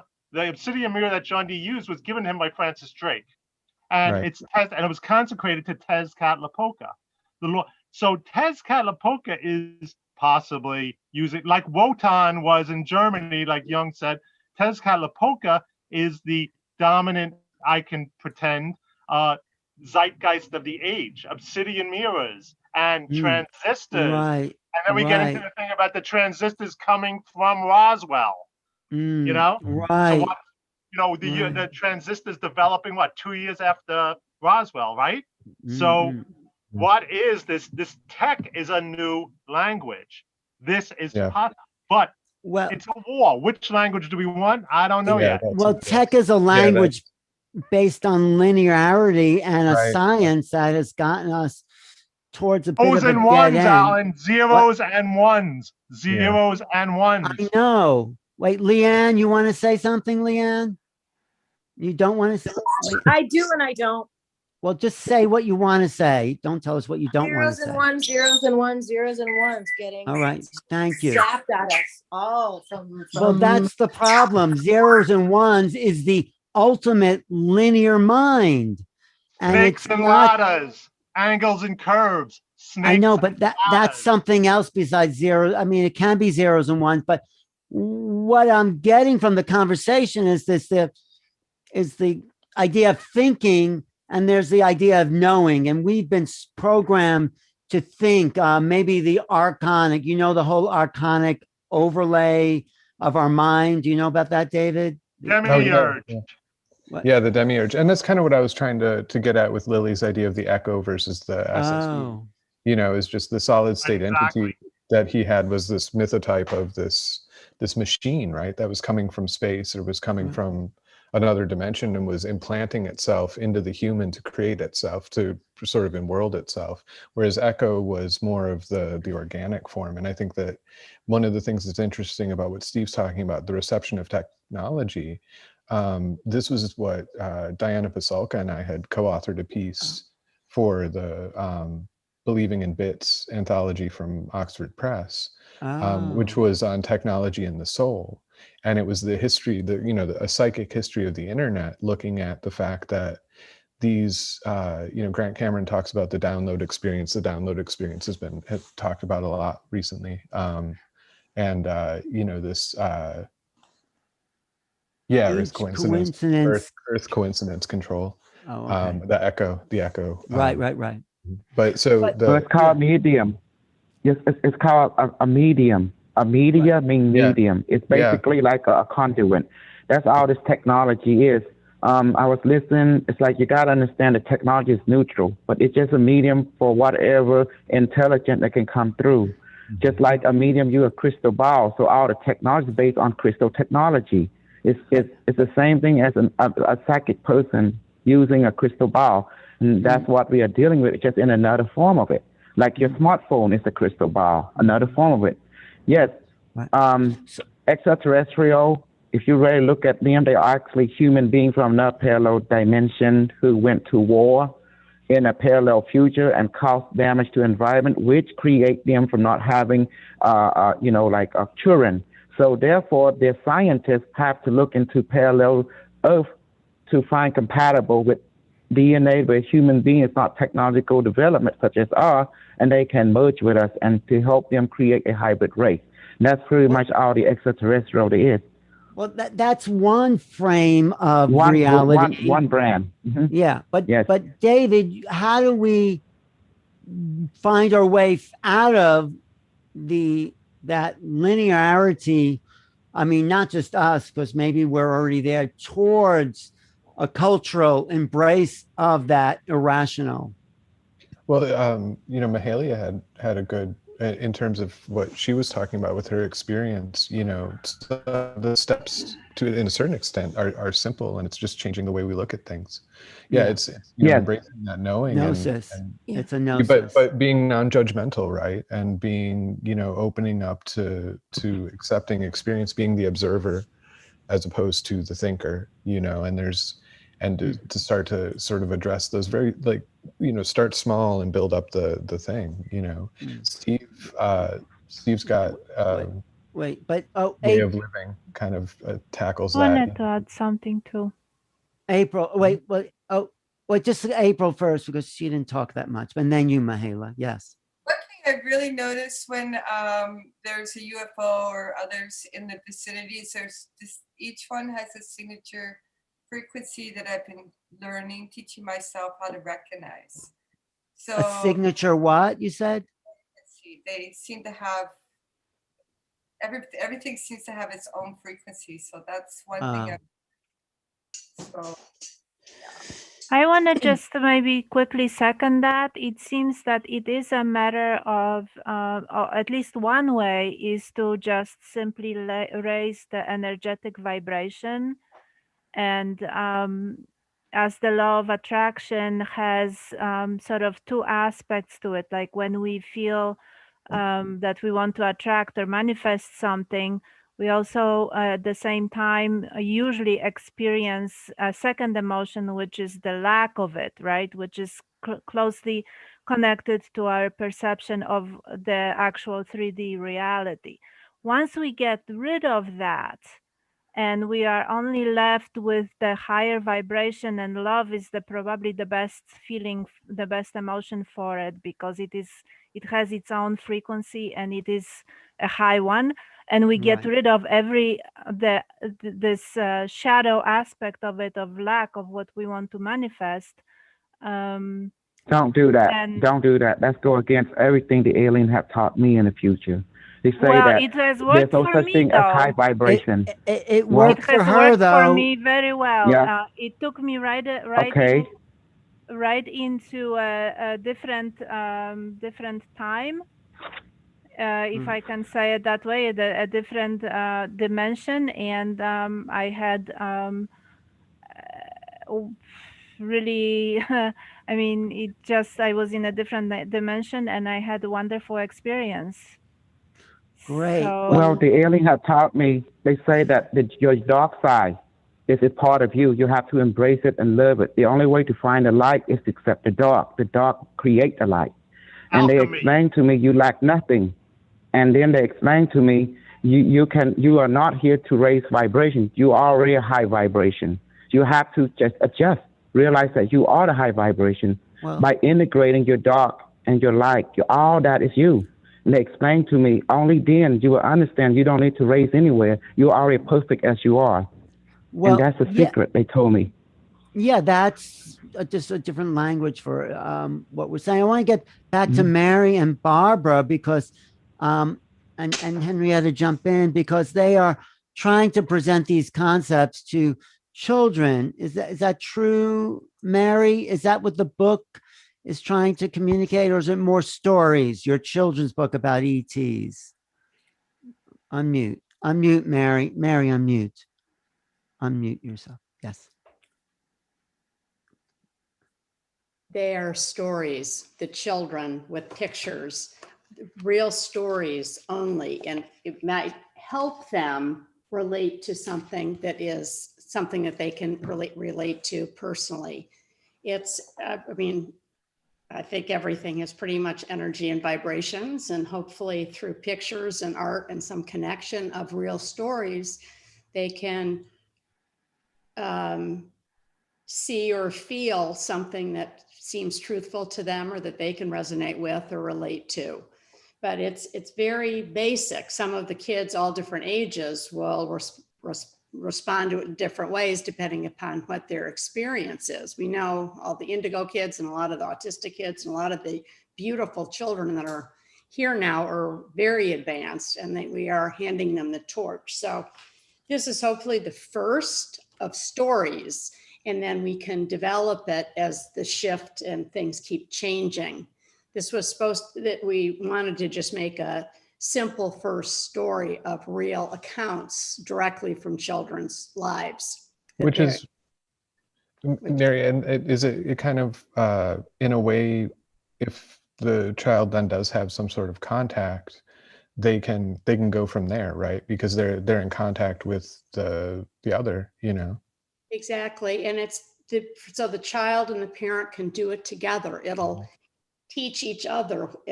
And many of my friends' kids have already had contact. They don't know how to talk to their parents about it.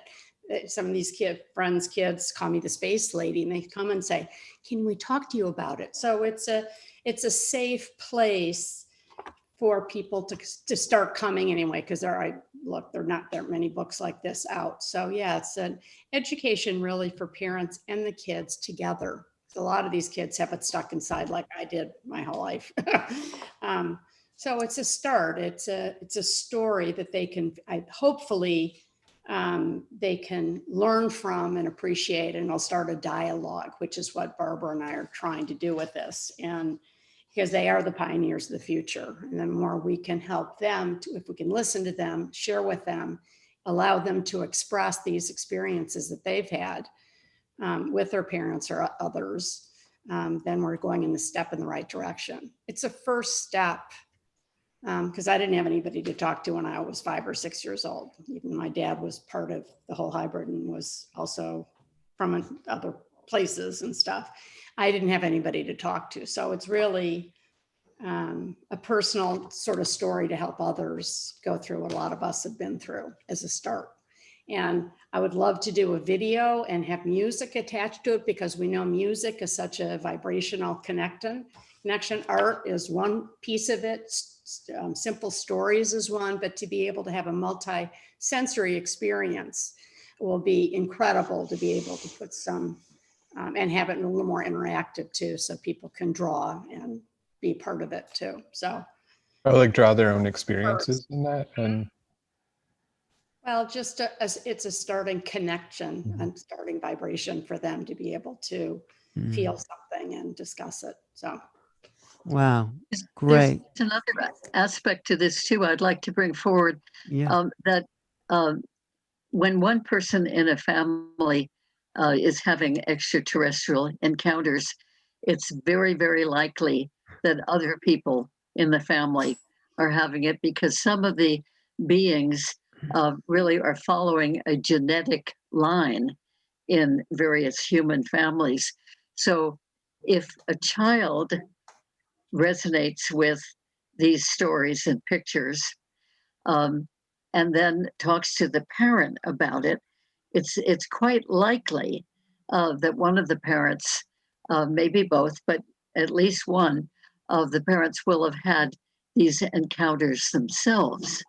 So that could really get the parent to be thinking, oh my God, that's happened to me. And that opens up the conversation between the parent and the child. Whereas, so often those conversations are shut down. The parent doesn't want to face it. The parent's confused, perhaps, and has just tried to bury it within their own psyche. And so when the child starts talking about stuff like this, some parents, it's not everybody, but some parents kind of don't want to hear it. They don't want to deal with it because they haven't been able to deal with their own experiences. So one of our hopes is that this will open up the conversation between the generations. Did that happen to you, April? To explore it together. Can I just mention, April, did that? Can I just add something here? Yes, sure. Just to connect with Barbara, and I talk every day. And another piece of exactly what you're saying, Barbara, is my dad and my grandfather were involved with secret space. They were both rocket scientists. So for me, even though we come from, there are many people that come from different lines, we had one particular multi-generational of 700 families on the planet that had a little slice of some weird DNA that our family had.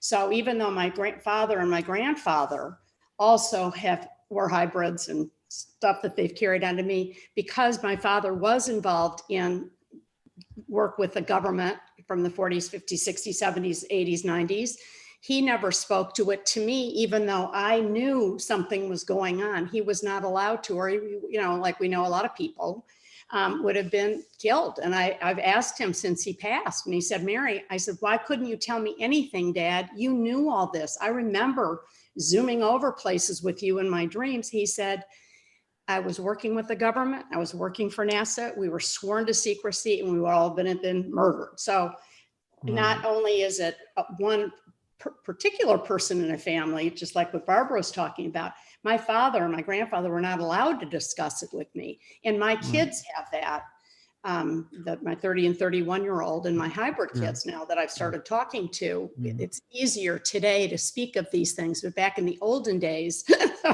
like when I was growing up in the early 50s, it wasn't easy to discuss. So you're right, Barbara, it is opening up for everybody intergenerationally and within a family. April, were you going to say something about your parents as you started to wake up? Barbara, April, go ahead. You hear me? Yeah, speak a little louder though. Okay. So my mother came to my location, and there was a UFO almost every night outside. And I said, come on, Mom, this is what I'm talking about. You got to take a look at this, you know? And she went outside, she looked at it, and she didn't want anything to do with it. She ran in the house, turned on Walt Disney. She wanted nothing to do with it. Just recently on the telephone, she said, do you remember when we used to go outside? That she's referring when I was a little girl. We used to go outside and look at the UFOs. She goes, do you remember that? And I was like, oh, I'm in the right place. You know, I'm totally, but I think as I'm learning and researching, I totally agree with what Barbara said about family. Yeah. Well, you know, I think this is what we're coming to as a planetary civilization, you know, the Schopenhauer levels of truth, right, David? I'm sure you know, first it's denied. For truth passes through 3 stages. First it's denied, then it's ridiculed, and then it becomes self-evident. We're moving into the and when it's self-evident, it's no big deal. Oh yeah, there's a UFO out there, and we just integrate that. But we're probably in the self-evident and moving past that. Actually, Alan, that's how it works. Well, yeah, you have to move past it, but that's the first level of, you know, an integration. But I think, and David, comment on like, how do we get from here to there intellectually in a way? How do we, maybe it's not a linear thing, but we do need to incorporate it into the psyche is what I'm saying, right? Well, I think that one of the we'll see. I don't know that there's a clear-cut process for it, you know, and in the same way that I have the answer. Wait, let him finish. I have the answer to that. Dr. Ooch, let David finish, and then we'll come to you. Okay. Yeah, I mean, go ahead, David. Hear what Dr. Ooch has to say. But finish what you were saying. Sure. Yeah, I think it'll happen, you know, in the same way that it happens in people's individual lives. You know, right. it sort of enters in, and then we're as a civilization or, you know, a culture forced to deal with it. And, you know, especially, I mean, one of the things it's right now in the sort of our screens, we're seeing more videos that have the authorization of, you know, government agencies and the agency of government to say, like, this is real, you know, this is something that we have to deal with. Right. And as that happens, as people start to kind of understand that more and open themselves up to it, they'll start to see it as well. You know, they'll start to actually see it in their lives. And I think that will start this process moving forward, you know? Yeah. Okay. Ooch, what were you saying, Dr. Ooch? Well, the answer to, like you say, move from individual intellectual experience to group collective is what we're doing right now. This is like the Zoom meeting, we're sharing, and therefore we can triangulate our experience, and what I have, I can add it to you, and what you have can add it to me, and therefore it's like a jigsaw puzzle coming together. And then we develop technology based on, just like I brought some like technology from the future, where you see where I can bring the alien into my body or other, and they can pass on the messages directly. That is the first form of contact, because they told me that I am, but a lot of us regular people are not ready for contact, because when you come to their vibration or their conscious perception, you pass out. You say you really pass out and you don't remember. And that's why it's really hard for them. So the only way is to acclimate us slowly to their consciousness perception. So therefore, when we meet them, we can handle their consciousness perception. Therefore, we not pass out, or our body could get shattered, meaning the body and the motion, the mind share the same nervous system. If the mind is harmed, the body and emotion can be harmed. If the emotion is harmed, the body and the mind can be harmed. So they want to create like a drop-by-drop process where emotion mind is acclimated to their to what's going on. There they can meet us. Well, I hesitate to bring this up, but we'll lose all rationality. But do we have a vote for losing all rationality? Because Dr. Ooch could, if he wants to, channel some Arcturians if you feel the right time. And that... I also can read people. Yes. What's that? I can also read people. I know every one of you. Reading anyone could do that. When I saw you do the Arcturian channeling, that was a whole other reality, you know. Mhm. Do you want to, or I can bring them in. I can bring them the insectoid. I can bring them the gray. I can bring the reptilian.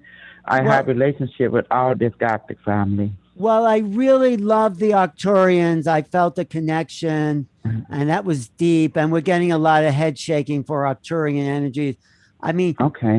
And maybe that's the only way to go in this conversation, from rationality to irrationality.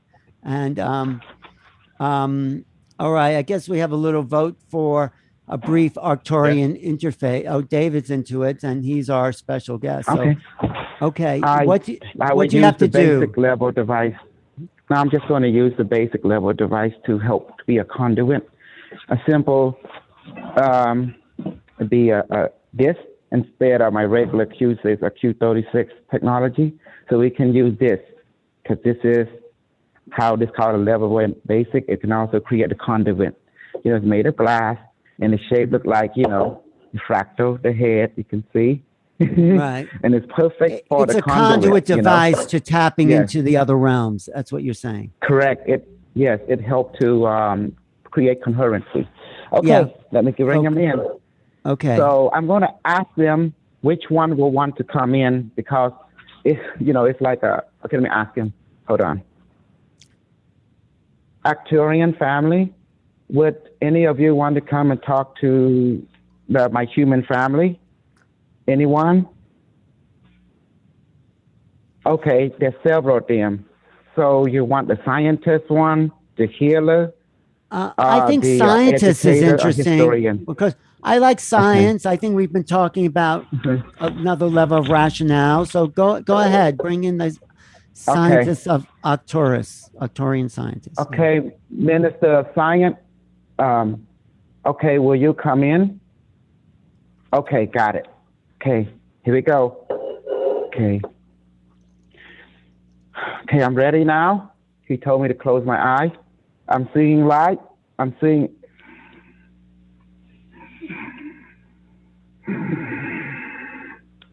Hello, how are you?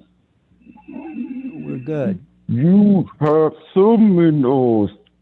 How can we be assisted to you? I am Mack, Minister of Science. I'm curious, and other people can jump in with other questions. What is the form of rationality you use in your science? Identify yourself, my son.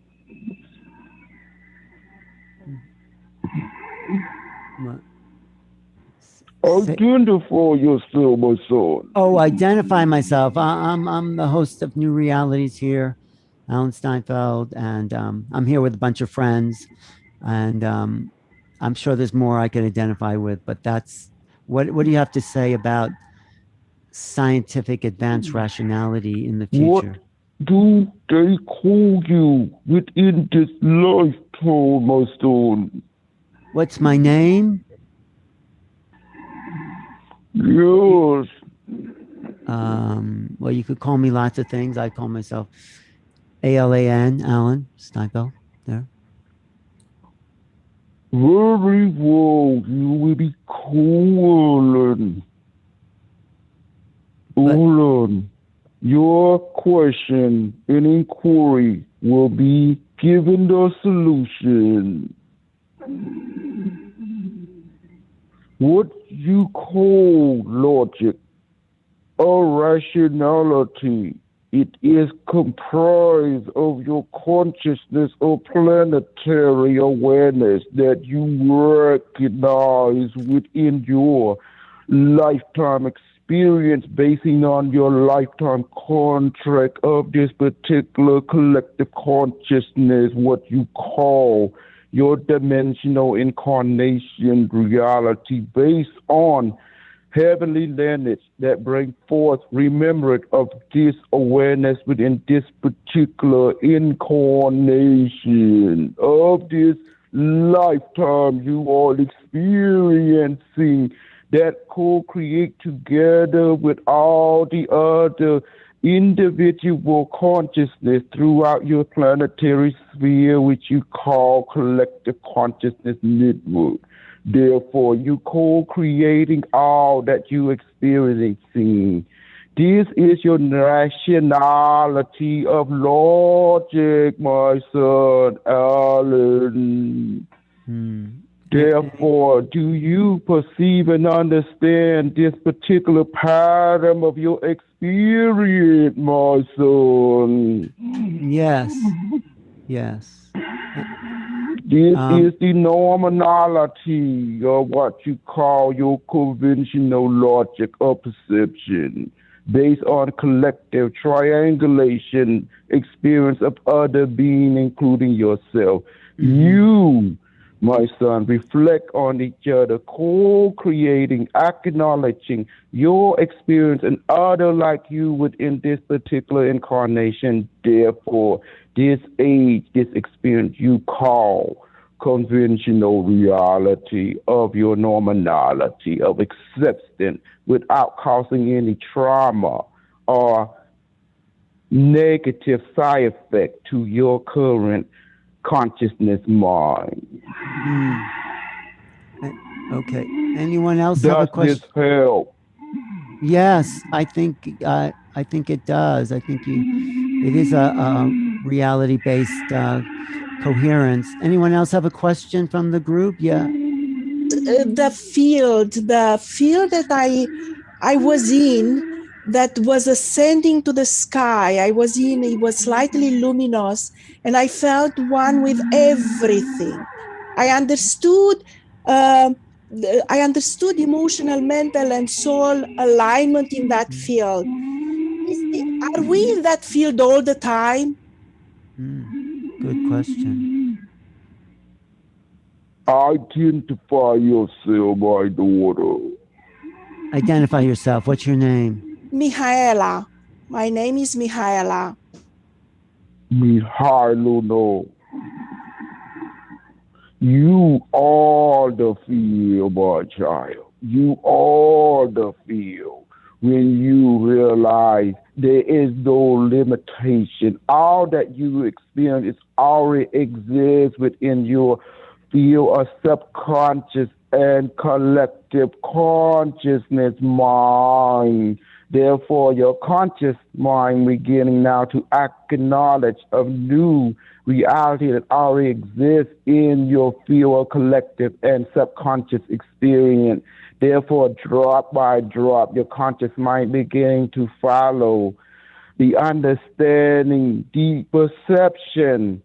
It cannot be given to you consciously all at once. Therefore, it will create a disruption to your experience, therefore can cause trauma. That is the reason why your conscious mind needed reminders, such as you call teacher, and experience on a limited basis to acclimate you to the new experience that already exists in you, waiting to be rediscovered, not discovered, but rediscovered within you in a consciousness experience through different medium of form and advice from the current reality that you're experiencing.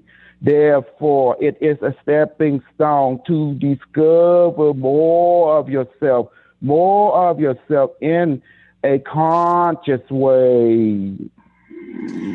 I started experiencing love for everything, and I feel like as much as I radiate, as much comes back to me. And I understood in this field that the love has to be radiated, so the love goes in the universe, within global consciousness, and comes back to us. This was my understanding in the field. So are we supposed to do that? There is nothing to do but to acknowledge and remember. That is the purpose to be born in this life, to forget the previous life, the previous perception. Therefore, to remember your new and understanding self in this particular perspective of this particular lifetime, my child. Do you understand? In order to have coherency with all that is you in the here and now. Thank you. Mary, did you have a question? Did you raise your hand? No. David, anything you want to say? Yeah, I would. I'm identifying myself, David, and I would. Greeting, my child, David. Greetings. Thank you for sharing with us tonight.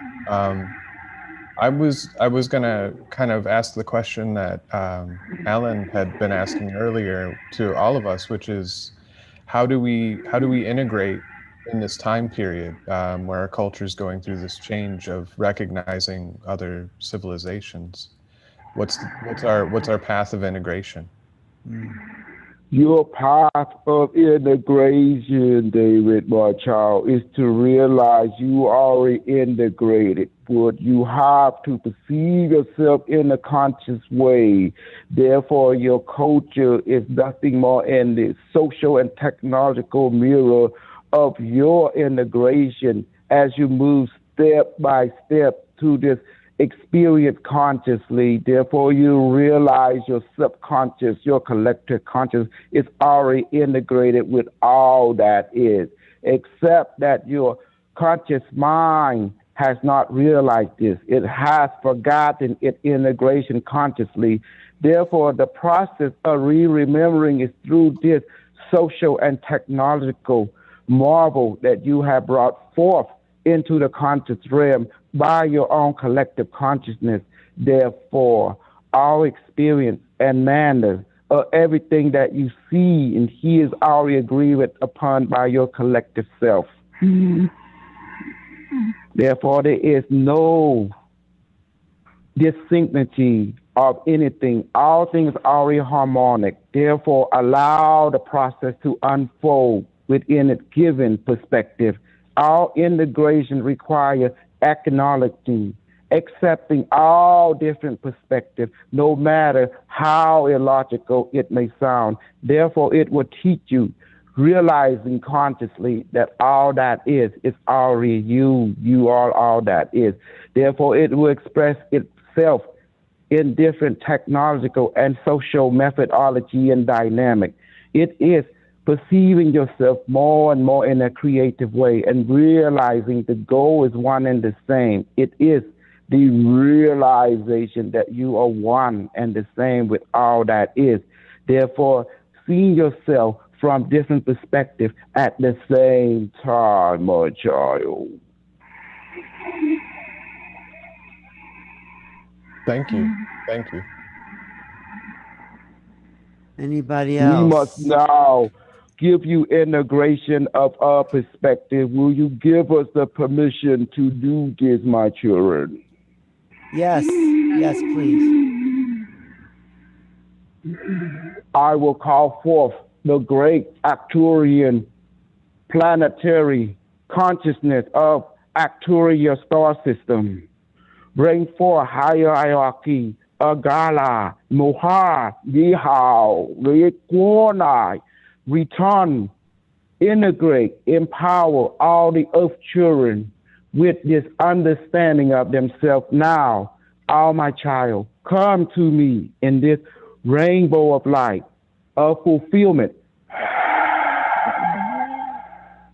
We now integrate you.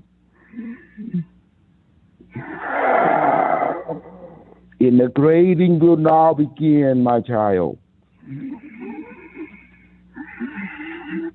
As I watch you from afar, we may, the Arcturian Council, may see you in the here and now with consciousness, a collective with Lord Metatron. Be at our side, Lord Archangel Michael, Lord Archangel Gabriel, be at our side, Lord Archangel Raphael, be at our side. Empower my earth children with all the knowledge and the fulfillment of all that is and allow them to see fulfillment now.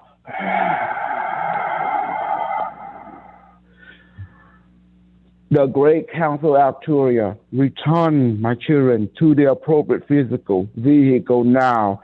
I must leave your dimension now, my children, where we see each other in all that is, every continuum.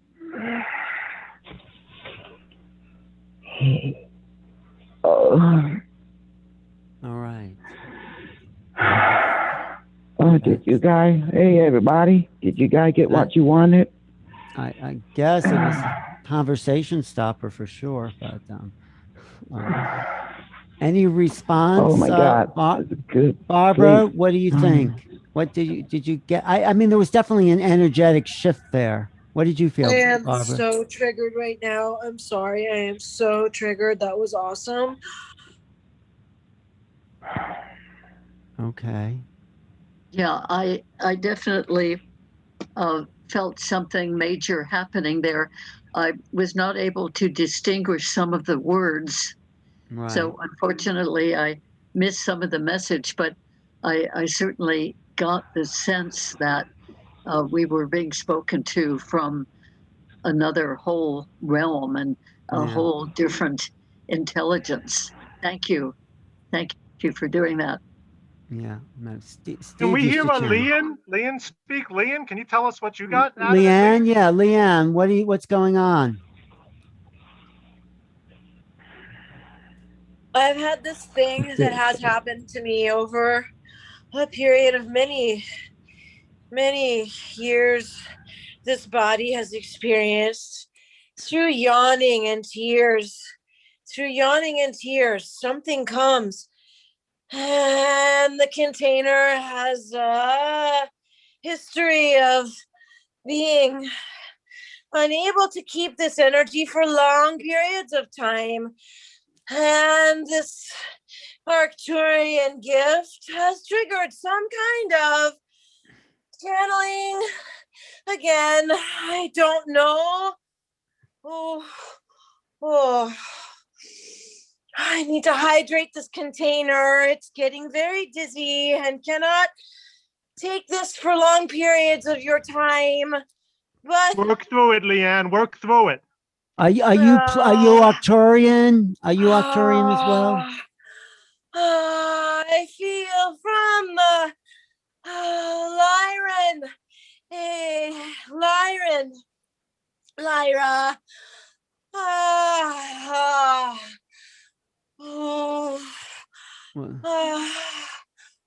All right. This Alan. Yes. You have spoken to Leanne about your feelings of experiences that she has not yet consciously become aware of because of what the Arcturians so generously gifted us with. Our containers cannot tolerate this vibration for long periods of time, and it is a drip by drip solution that has been found and has been in for a long time in the process via your Hollywood stories and via many other functioning platforms, channelers, the hybrids walking among you. All of these are different grains of sand, as on your beaches there are billions and billions, as your Carl Sagan used to say, billions and billions of beings. There are so many you are very, very, very fortunate to be alive at this time to experience the opening of many portals that come through consciousness. You are already integrated, and more will be waking up and finding themselves losing the density of all of your intellectual learnings that have been imposed so as to suppress the other senses. Thank you. That's good. I must go now, my children.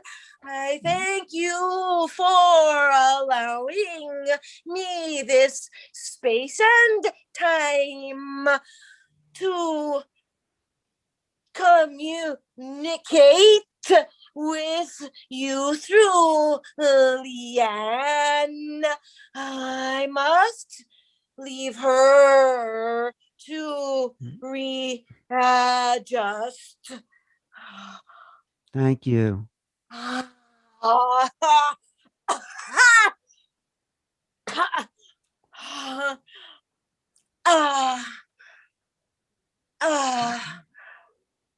Oh shit. All right. Oh, thank you, Leanne. Yeah. Yeah, Thank you, Leanne. Thank you, Leanne, for you went through such a difficult. Does that happen, It's not Barbara? easy channeling. Yeah. There's like triggering energies like that, Barbara? Oh, yes. Now I just For want to people- go home. I want to go home. And where is home, Leanne? I don't know. Out there. This Maybe place Lyra. is so Maybe dense. Lyra. It's so heavy. It's crazy Yeah. here. Yeah. They need to lose the adjectives. They need to just allow the oneness and stop the crazy. Well, that's what I we're think working the, towards. We're Yeah. working in that direction. It's Go very ahead. difficult to be here with the earth density when you have these other aspects in you, which you probably do. So I and they share the appreciate same nervous that system. it's very difficult to be here. And I'm sure there's a very good reason for your being here as well. And, you know, the more that you can become acquainted with that, the better it will be for you and for anything that you can give to humanity. Yeah, so I want you to know I appreciate what you're going through.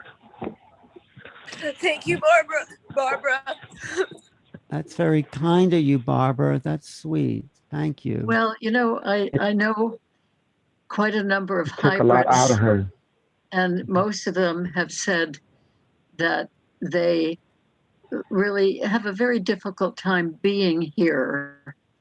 They chose it on a soul level, but yet when they go from a whole different vibration that they may have lived in before in other lives and then come into the earth density and vibration, it's really difficult. And they also feel different than everybody else. Do you feel that too? Yeah. I felt so different my whole life. I started talking when I was 9 months old. I was speaking in sentences. I've never had imaginary friends. I don't consciously remember being abducted. But I just know what I know. Yeah, right. Yeah. Right. Well, it seems like on some level you're very familiar with the ones who you just brought through. You know, do Do you feel like your real family is out there somewhere? I feel like I'm being drawn closer to those of us who are here.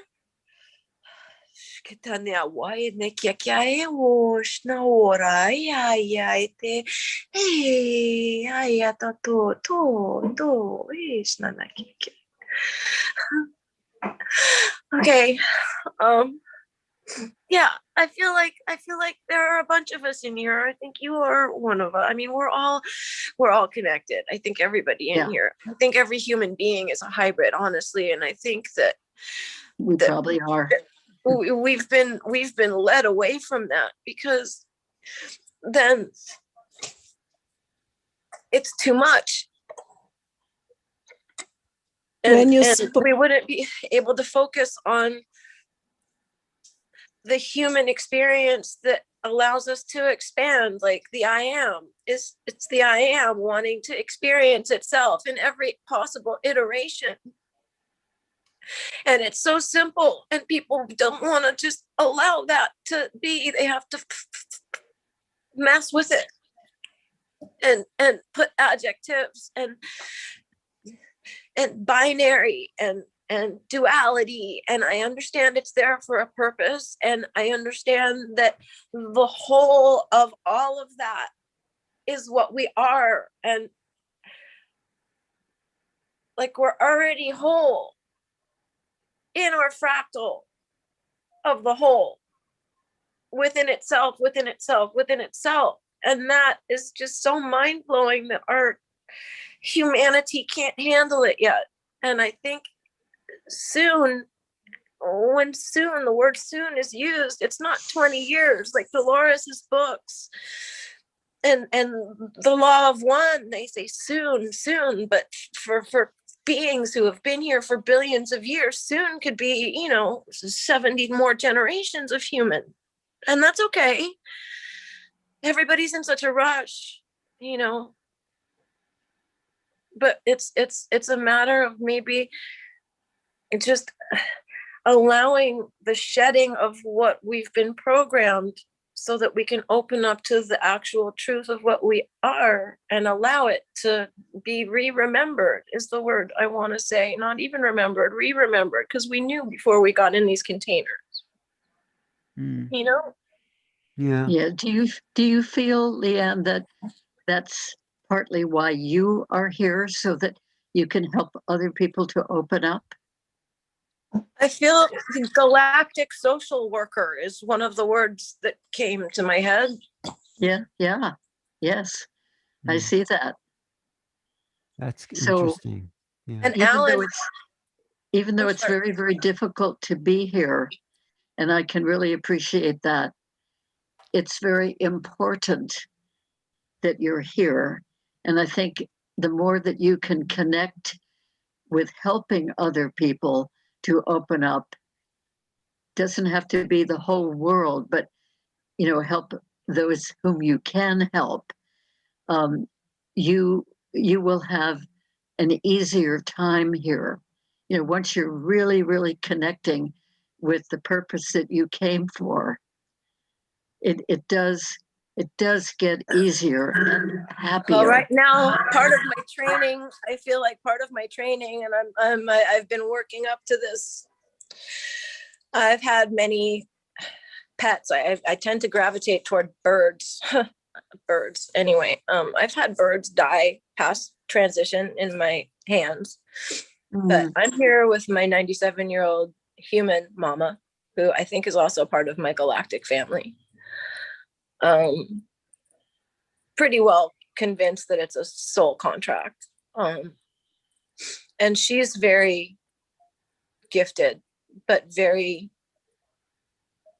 trapped in left brain. And one of the conversations I had with Alan when I was just in Leanne mode, just trying to figure it out and blah, blah, blah, blah, with the diarrhea, I'm not there now, thank God. And he's just like, get out of your left brain. Sorry, Alan. I do an Alan impression. I do. I have to admit it. And I love you so much, Alan. You've been so kind and generous with me. But I think that my mom transitioning in the next months, and the fact that she's got beings hanging around and what the witch doctors called, she's hallucinating all day long. No, she's got her guides, you know, and she's trying to understand, but she's very fear-based, and she, you know, the bird does something and drops a nut right away, it's an explosion. So I'm dealing with where I come from, the DNA lineage. I feel like there's something there on my mom's side that's a little, this is why I'm like this. Well, Leanne, I need to maybe stop you talking. should do This is too much. a session with Barbara just to kind of wish. help integrate the whole experience. And I just want to bring it back because we've been going for a while Yeah, and I need to stop. No, it's okay. It was quite a cascade of experience from Dr. Uch to you and to Arcturians, and it was just the whole range. But I just want to bring the conversation full circle. And thank you, Barbara, for I'm sorry, being so compassionate. Don't be sorry. It's all perfect. Don't be sorry. It's kind of like puking. It comes out. It just comes out. It's okay. Wait, Mihaela, what were you saying? I wanted to say, when Leanne, you spoke those words, a different language, it resonated with my brain so much. I felt vibration in my brain, in the back, both sides. Huge, was going like that. Well, I have to say, I don't know why.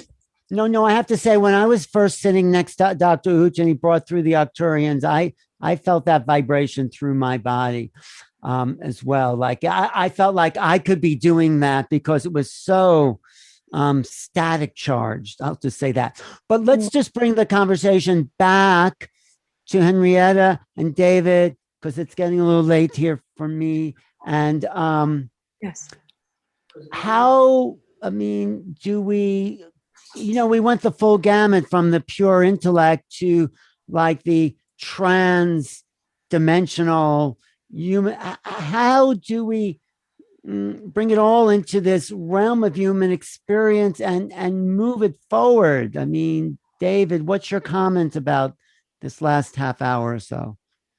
Well, I think, you know, I mean, Dr. Uch and Leanne both kind of shared the process that we're going to see, you know, that we're going to see this process of integration through experience. And but it's also a total let go of the rationale. It's a total let go of the linear mind, which is that what you're saying we need? Yeah, go ahead. You know, I think that more of an integration. You know, when I think the left brain, right brain, I think about like Robert Monroe's work with the hemisync.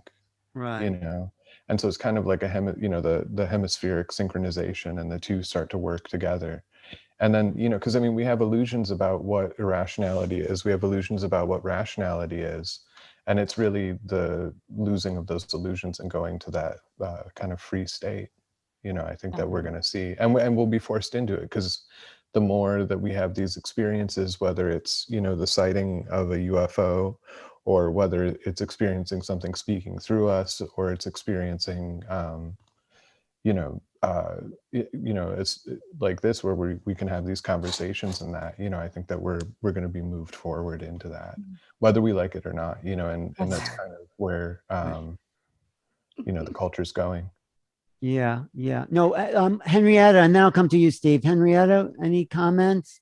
Well, I just wanted to say, yeah, I love what you said just then, David. I mean, that's my sense of it too. It's sort of like we're forced, it's a pressure to go there, whether we like it or not. But it's wonderful to be with people who are up for the adventure. I want to look at it as the great adventure. It's joyous rather than, you know, painful. I mean, I'm not saying there isn't pain involved, but I think if we're together, going back to Steve's rhizomic model, which is, you know, if we're there in that space, then it's just a big adventure together with a piece of the puzzle that each of us have. You know, I think you're right. Sorry, would you finish? I'm sorry, I was just... just that, you know, like you said, David, about what Leanne, what just happened for her. I mean, I know that I've been in states where with other people, I mean, brought on by, something that I took, but I was unable to actually use language.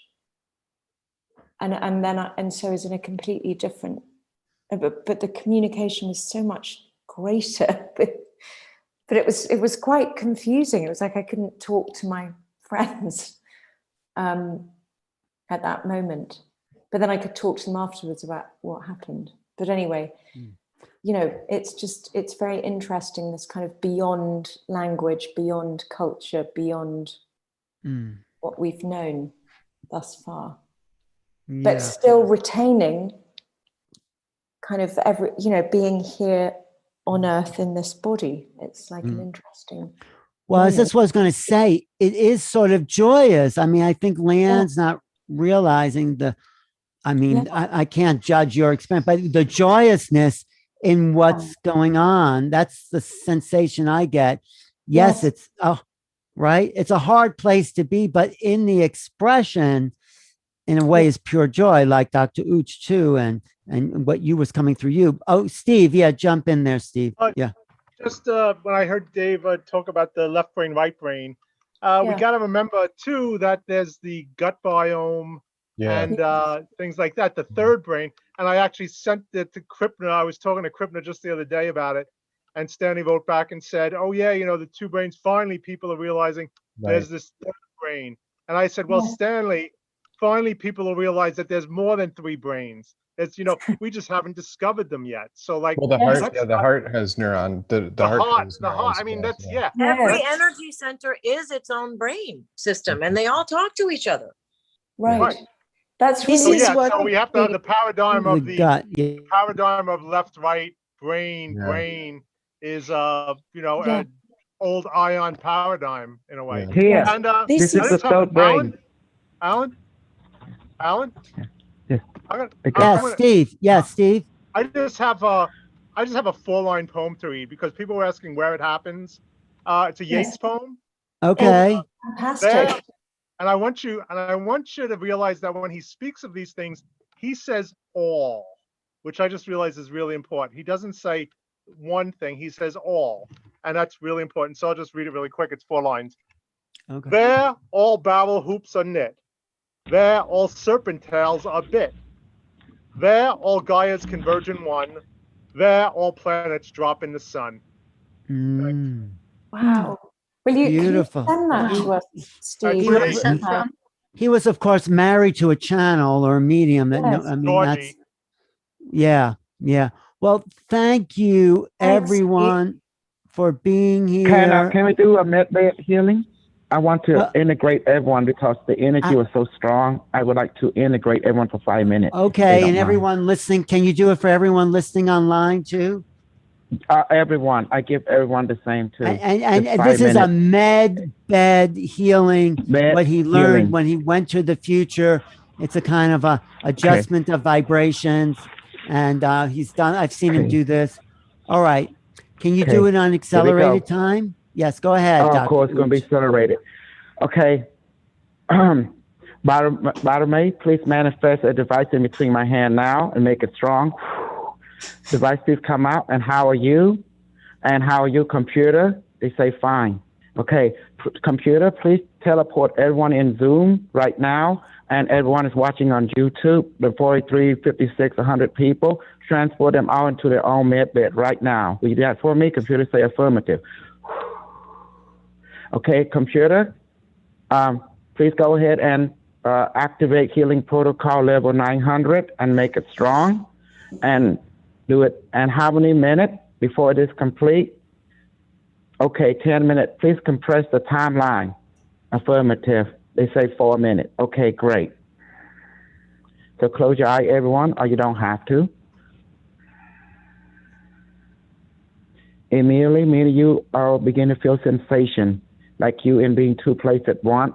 Suddenly you feel cold, vibration, liquid, pain, because the med bed is adjusting you and scanning you. Computer, please go ahead and scan everyone and give them what they need and make it strong, especially give them DMT and marijuana and also anti-pain serum now, and also super soldier serum and psychic enhancing serum right now. The computer say affirmative, doing it now. And also inject medical phytonite and nanite into the bloodstream to repair any ailment. Affirmative, the computer said. How many minutes now? 2 minutes left. Okay. You may share your experience, everyone, what you're feeling, experiencing inside the med bed. Some of you feel floating, vibration, warmth, many things going, many sensations, and I'm pain feeling a also, little and light. dizzy, dizziness, a little Okay, lightheaded. that's the DMT and marijuana.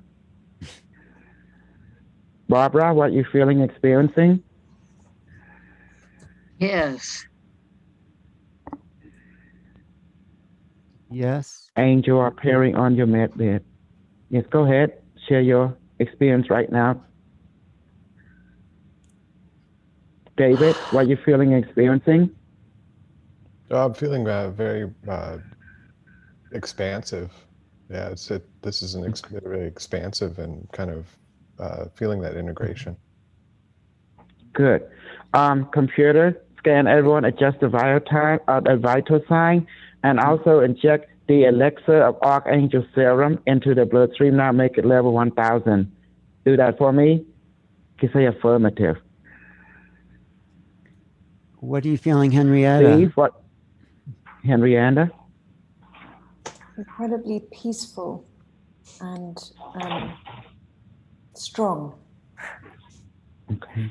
And Steve, what about you? What are you feeling, Steve? Interconnection. Okay, good. Okay. Liliana, what you feeling, experiencing Leanne? right now? Right now, I've started with little pulsing sensations in a couple of different places in my thorax area. And then I felt a couple of very cold, acute places. And then now I just feel like put back together kind of after my excursion. Yes. But I feel computer, better. integrate your mouth and strengthen the light body, the emotional body, the physical body now, and inject the incredible Hawk Serum to everyone and you two people, what you're feeling, experiencing. And please just type it. And if you close your eyes, many of you will feel like you experience space, and some of you will see light in your mind's eye. And you will notice you being two places at once. Okay, 10, 9, 8, 7, 6, 5, 4, 3, 2, 1. Computer say healing protocol complete. Computer, please transport everyone like body into the original physical body now, including mine. And also thank you, computer and device, please return back to heaven. Okay, that's it. It's more efficient that way. It's called healing on the go. Thank you. Thank you, Dr. Rooch. Yeah, thank you. Yeah, thank you. Thank you. Thanks. You will feel high. It's part because I inject a lot of DMT and you including marijuana and other things too. So because you have the three body, emotion, mind, and emotion, mind, and body, and they share the same nervous system. That's why. Wow. Thank you. Thank you. Any final words from anybody? Barbara or Mary? Scott. you. Yeah. Scott. It's been amazing. Amazing. It's Beautiful. been quite a journey tonight. Yes. Yeah. And thank you, David, for leading the conversation. Oh, thank you for having me. Yeah, I really appreciate I hope we didn't go too far off the path, David. No, this was wonderful. Yeah, this was fantastic. Thank you, Alan, for hosting this, and Henrietta for inviting me. And Scott Harney of Esoteric Guides of New York. Yeah. And good to see Mary Carol. and Barbara telling us about your wonderful book. Yeah, absolutely. Yes. And Steve, as always. Steve is always full of information. And, Yes. and Carol, thanks for showing up. And Mahela is coming to a place of enlightenment. I think you really are, Mahela. Yes, and everyone and my friend there. Anne-Marie, who's out there, who's feeling peaceful and integrated. Oh, that's nice. And Dr. Uj, of course, for giving us the acceleration. Well, thank you, everyone. We'll do this You're again welcome. sometime. I'm Thanks, not sure everyone. about That was next. great. Thank Thanks. you And for bringing, Hey, good night, thank you everyone. for Thank you. bringing through Thank the you. other dimensions, yes, the other that is a beings, real Yeah, other demonstration. beings. Yes. Yeah. It's Okay. amazing Yeah. energy And you tonight. can join my Telegram group too if you want. It's called Unimetric 1 AI official. Yes. Unimetrics 1 AI. Look for my book, Making Contact. Also, I think everybody brought through other dimensions. I find everybody here. Yeah. It was very interesting.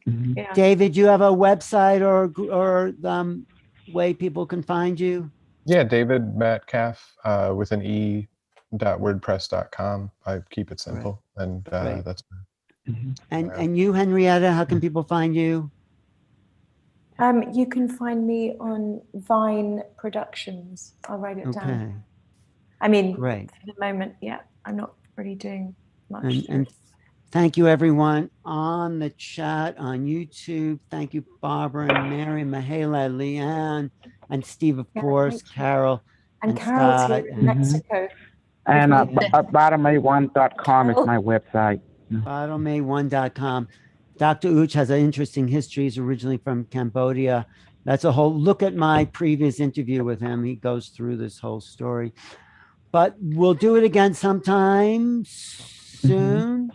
And thank you, everyone. We'll be Thanks, in touch. everybody. Thank you, Alan. Thank you, everyone. Thank you, Alan, for bringing it all together. Thanks, Alan. I love to bring it all together. It's like making soup, a lot of different ingredients. You're very good at that, Alan.